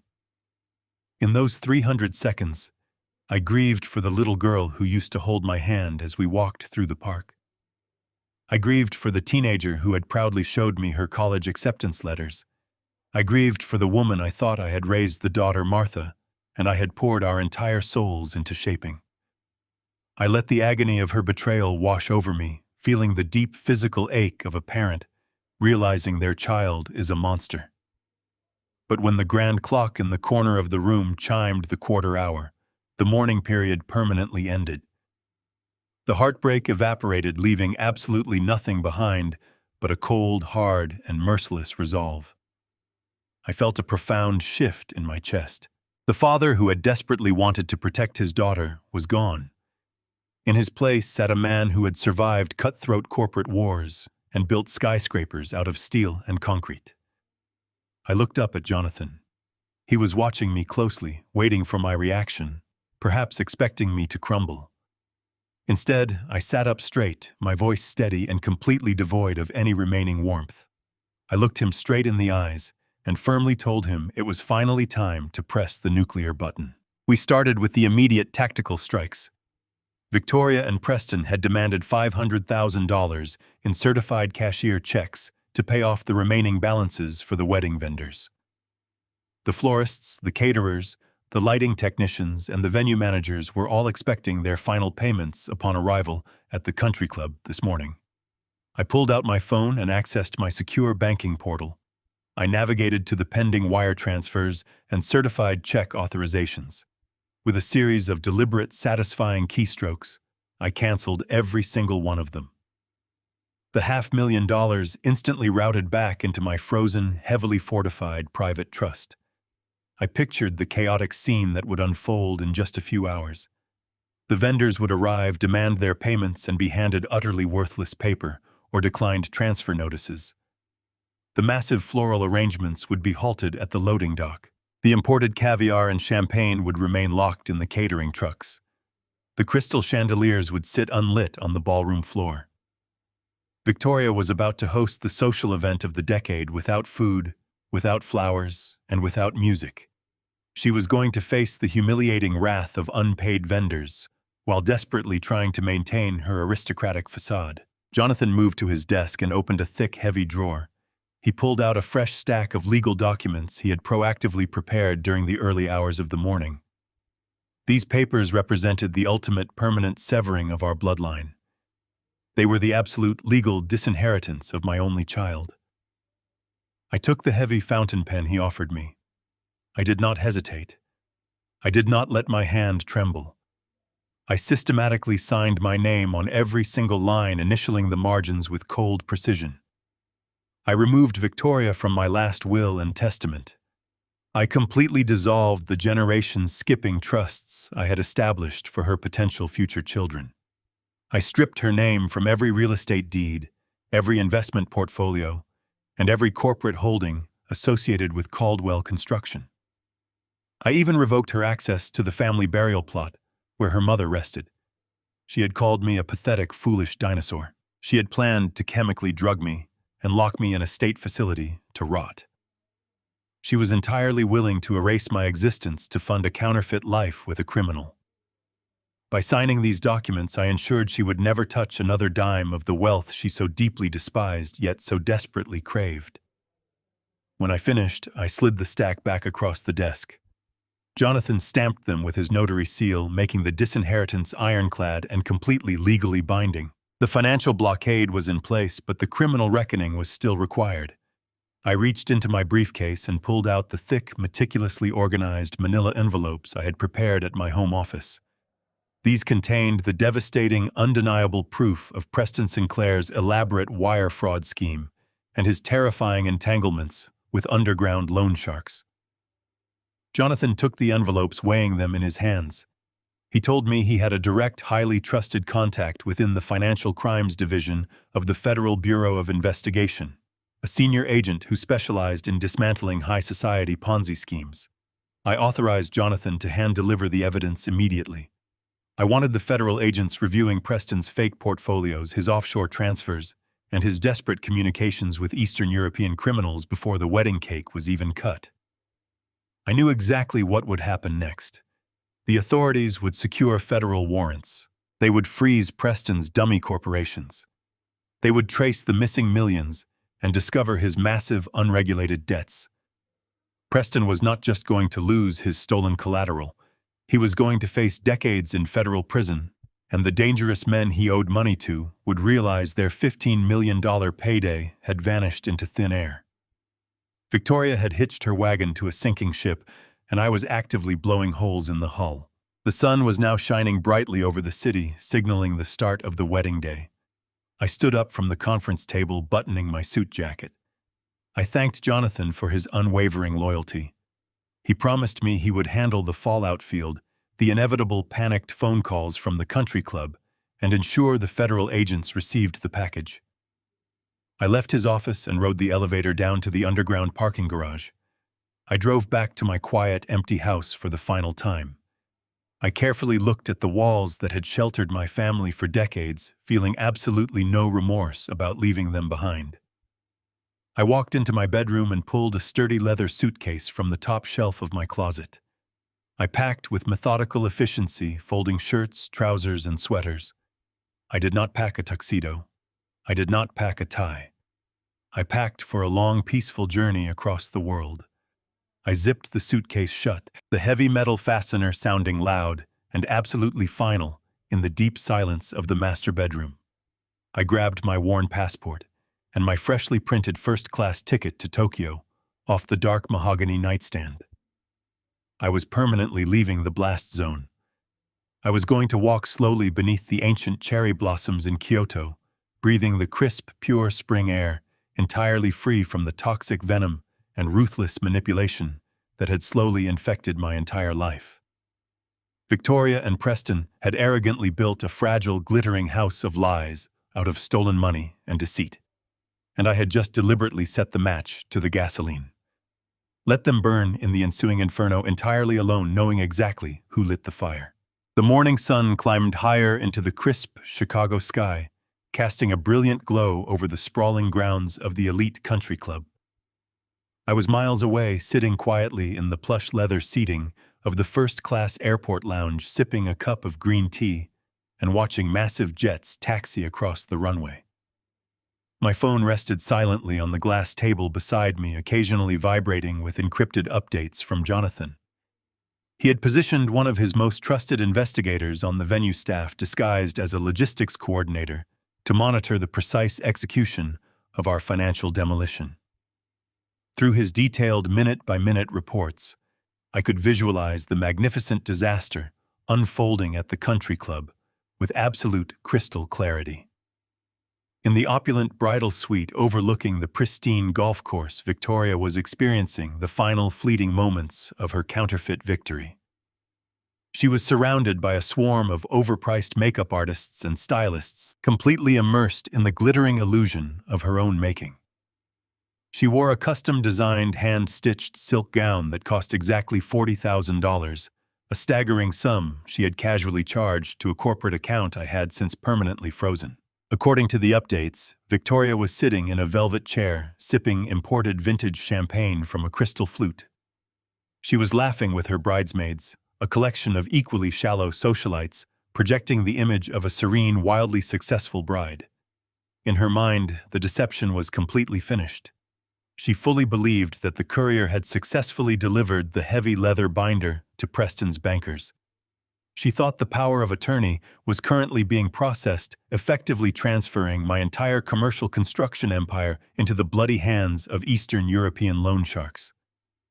She was absolutely certain that her father was sitting submissively in some quiet corner, heavily medicated and completely neutralized, waiting to be discarded into a state-run nursing facility. She was raising her glass, toasting to a new life in Europe, completely oblivious to the fact that she was standing on an active landmine. At exactly 9 o'clock in the morning, the financial systems across the city officially updated. The massive $500,000 cashier checks she had arrogantly handed to the venue director the previous afternoon hit the banking network. Instantly, the aggressive security protocols David Rossi and I had implemented slammed into place like blast doors. The routing numbers returned fatal errors. The authorization codes were flagged as categorically denied. The massive funds that were supposed to clear the outstanding balances for the most lavish social event of the season evaporated into the digital ether. The bounce was not a gentle decline. It was a loud, aggressive financial rejection that sent immediate blaring alerts to every single vendor operating on the country club grounds. The chaos did not build slowly. It erupted with the sudden violent force of a detonated bomb. The grand ballroom, which had been buzzing with the synchronized activity of 100 event staff, ground to a sudden jarring halt. The chief floral designer, a notoriously temperamental artist who had flown in thousands of rare white orchids from Southeast Asia, was the very first to receive the notification from his accounting department. He did not ask questions. He did not seek clarification. He simply dropped his clipboard, marched directly to the altar at the end of the aisle, and began furiously ripping down the massive cascading floral archways. He ordered his entire team to strip the tables of every single centerpiece, tossing the delicate, expensive orchids into heavy black trash bags without a shred of hesitation or care. The panic spread through the venue like a wildfire. The executive catering team, hired to prepare an exquisite 20-course tasting menu for 300 elite guests, received their own catastrophic payment failure alert. The head chef, realizing he was suddenly on the hook for tens of thousands of dollars in premium ingredients, immediately ceased all preparation. The investigators' text messages painted a vivid, humiliating picture.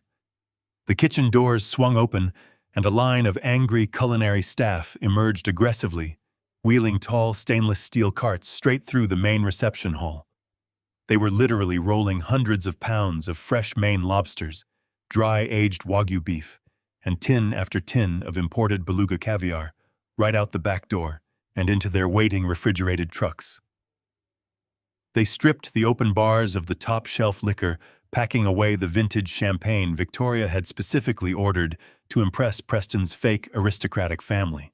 The string quartet scheduled to play a classical symphony as the guests arrived, packed their cellos and violins back into their velvet-lined cases and marched out of the lobby without playing a single note. The lighting technicians immediately cut the power to the massive crystal chandeliers, plunging the meticulously decorated ballroom into cold, unromantic shadows. The grand, expensive spectacle that Victoria had ruthlessly orchestrated by selling my soul was rapidly disintegrating into a barren, hollow shell. The vendors did not care about her social standing or her beautiful dress. In the ruthless, practical world of high-end event planning, cash was the only currency that commanded respect. Without my money buffering her arrogance, Victoria was suddenly nothing more than a delinquent client attempting to steal services. The venue manager, a stern, incredibly protective woman who tolerated absolutely no financial nonsense, did not send an assistant to handle the situation. She marched up the sweeping grand staircase herself, her face flushed with unprecedented professional outrage. She did not knock on the heavy oak door of the bridal suite. She pushed it open with enough force to rattle the hinges, bringing the giggling champagne-fueled celebration to an immediate dead stop. The makeup artists froze. The bridesmaids lowered their glasses, sensing the sudden shift in the atmosphere. Victoria, still seated in her velvet chair, turned around with a look of supreme irritation, fully prepared to scold a subordinate for interrupting her perfect morning. She opened her mouth to speak, but the venue manager cut her off with a sharp, merciless declaration. She loudly announced in front of the entire styling team and the gaping bridesmaids that every single payment associated with the Sinclair wedding had been categorically rejected by the banks. She stated that the accounts had been frozen, the checks had bounced, and the vendors were actively repossessing their property as they spoke. Victoria's smug, triumphant smile vanished instantly, replaced by a look of sheer, uncomprehending shock. She stammered, her hands trembling, as she grabbed the edges of her $40,000 gown. She demanded that the manager try running the cards again, insisting that her father, a very wealthy construction magnate, had personally guaranteed the funds. She shrieked that there must be a simple banking error, a minor technical glitch that could be resolved with a single phone call. But the venue manager showed absolutely zero sympathy for the panicking bride. She crossed her arms, standing in the doorway, like an immovable executioner. She informed Victoria that she had directly contacted the financial institution to bypass the automated rejection system. The bank had explicitly confirmed that the accounts had been intentionally liquidated by the primary account holder. It was permanently over now. The venue manager's final unforgiving words hung heavily in the air, like a sharp guillotine blade that had just been mercilessly dropped.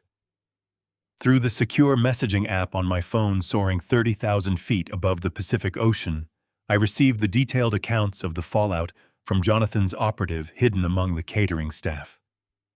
Victoria completely lost her carefully practiced aristocratic composure. She began to scream, her voice echoing down the pristine hallways of the country club. She demanded that the manager leave her suite immediately, threatening to ruin the woman's career, threatening to sue the establishment, desperately throwing the weight of the Caldwell name around. But the Caldwell name no longer belonged to her, and the manager simply offered a tight, pitying smile before turning on her heel and walking out, leaving the door wide open. The frantic energy in the room mutated into raw, suffocating panic. The makeup artists quietly packed their expensive brushes and slipped away. The bridesmaids' women who only associated with success and wealth began to subtly distance themselves, checking their phones and whispering nervously to one another.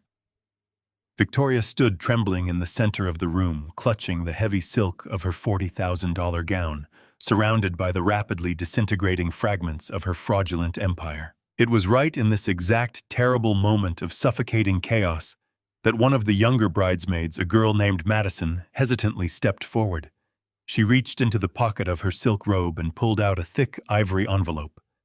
Jonathan's operative had slipped it into the bridal party's dressing room earlier that morning, right alongside the catered breakfast pastries that were now being aggressively repossessed. Madison held the envelope out with a trembling hand. She told Victoria that a staff member had found it resting on the main vanity table addressed specifically to the bride. Victoria snatched the envelope from the girl's hand, her manicured fingers tearing violently at the thick paper seal. She recognized my handwriting immediately. The bold architectural strokes of the black ink were undeniable. She unfolded the heavy parchment, her eyes darting frantically across the lines, searching for a lifeline, a check, an apology, or some desperate plea from a broken father begging for her forgiveness. Instead, she found the absolute termination of her entire existence. Through the operative's detailed account, I knew exactly how her face drained of color as she read the words I had penned in the quiet solitude of my home office. The letter was incredibly short, perfectly precise, and completely devoid of any lingering, foolish paternal affection. It read clearly, "Dear Victoria, I followed your rules. I hid my calloused hands. I didn't ruin your aesthetic. But Rule 25 paying for this sham is void.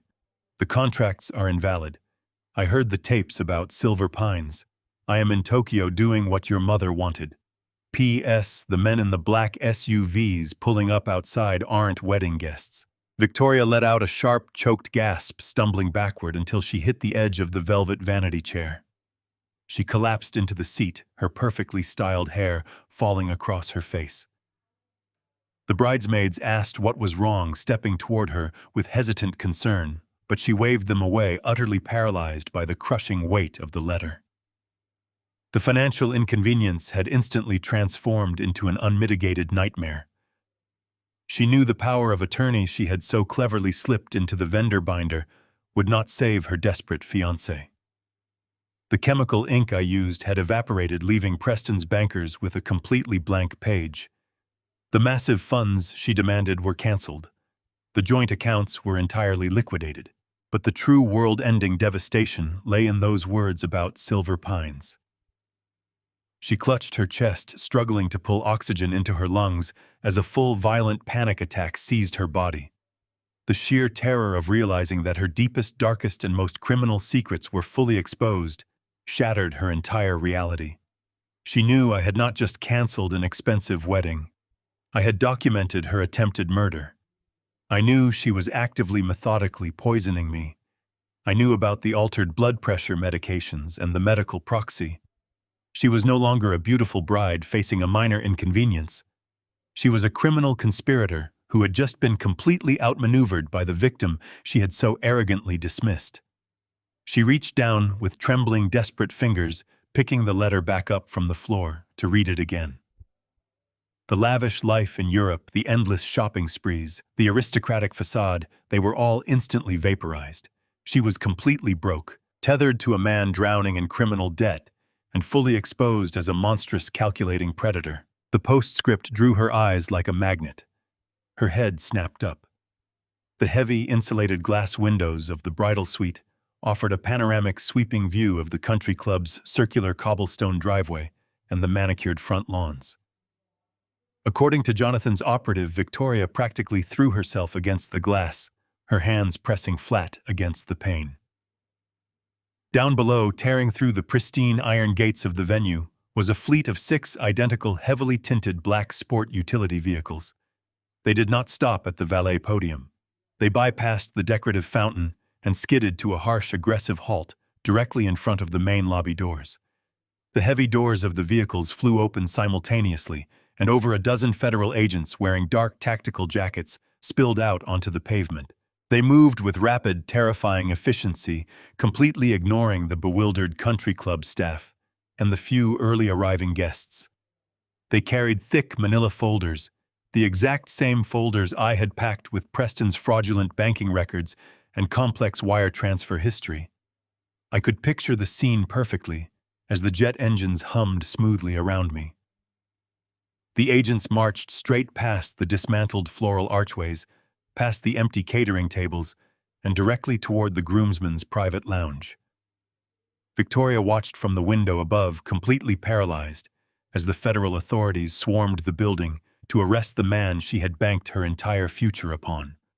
The trap had sprung flawlessly, catching them both in its unyielding steel jaws. She had desperately wanted to marry into a world of elite wealth, absolute power, and historic prestige. She had believed that she was the smartest person in the room. She had happily sacrificed her own father to secure a prominent place among the untouchable aristocracy. She had treated my 40 years of grueling, exhausting labor as nothing more than a convenient, disposable piggy bank to fund her fraudulent ascent. She was finally paying the absolute highest price possible for her immense, unforgivable greed. But as she stood entirely alone in the deserted bridal suite, listening to the heavy synchronized boots of federal agents marching up the grand staircase to systematically dismantle her kingdom, she finally realized the absolute truth. I had not just refused to pay for her extravagant wedding. I had deliberately, meticulously, and systematically engineered her total, irreversible ruin. I then calmly ordered another cup of hot green tea from the smiling flight attendant, reclined my luxurious first-class seat back, and prepared to enjoy every single second of my hard-earned vacation. It was permanently over now. I sat on a polished wooden bench in the tranquil gardens of the Imperial Palace in Tokyo. The air was crisp and carried the faint, sweet scent of blooming cherry blossoms. The contrast between my serene surroundings and the digital chaos erupting inside my pocket was absolute. My encrypted phone had been vibrating relentlessly for the past 12 hours. Dozens of frantic calls and increasingly unhinged audio messages piled up in my digital voicemail box. I placed a single wireless earbud into my right ear, tapped the screen, and allowed Victoria to narrate her own magnificent destruction in real time. Her first message began with a sharp, breathless shriek that immediately forced me to lower the volume. She demanded to know where I was screaming that a catastrophic banking error had frozen all my accounts. She completely ignored the letter I had left her, desperately clinging to the delusion that she could still somehow salvage her fake aristocratic wedding.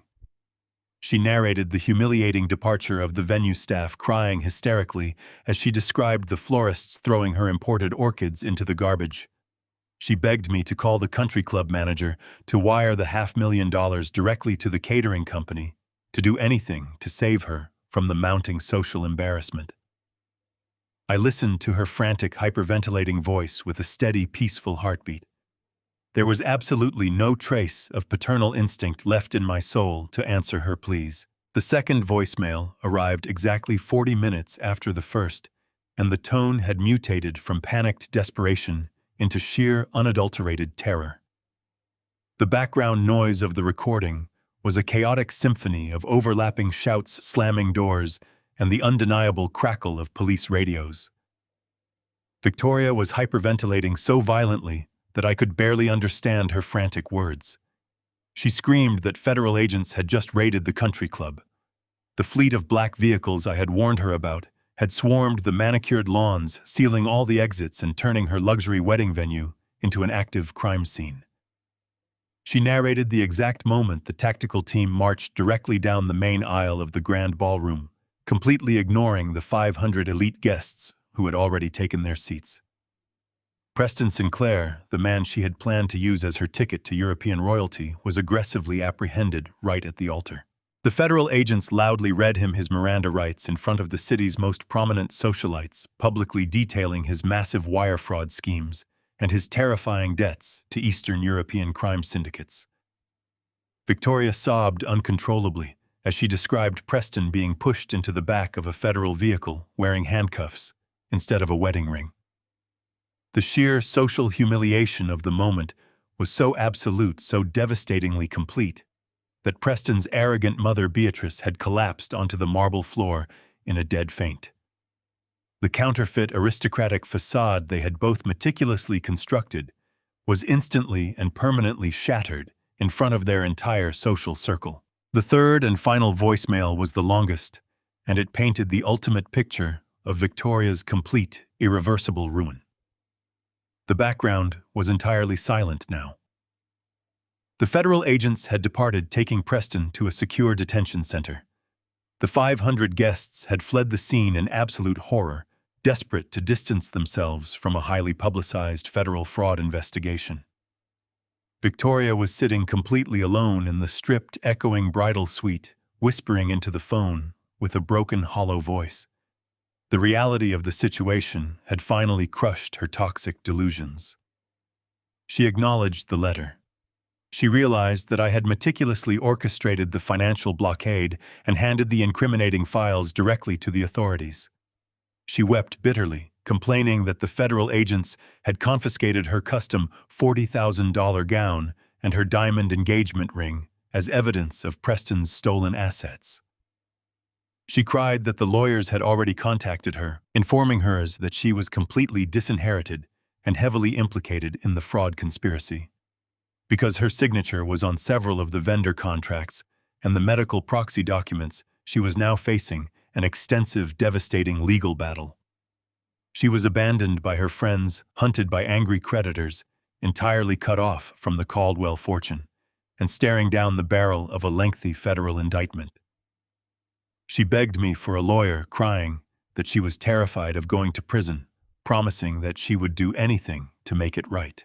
I let the recording play out to its very last second, absorbing the heavy, pathetic silence that followed her final plea. She had gambled my entire life, my hard-earned legacy, and my physical freedom just to secure a seat at a table of fraudulent elites.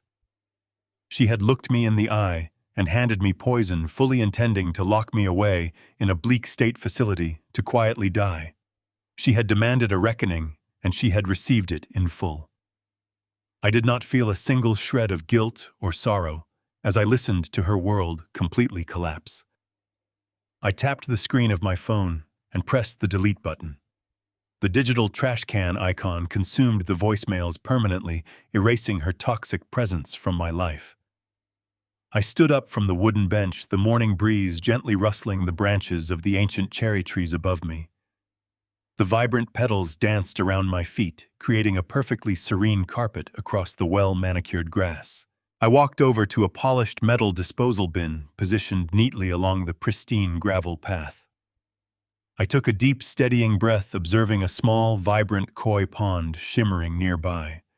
The brightly colored fish swam in endless, peaceful circles beneath the lily pads, completely undisturbed by the troubles of the outside world.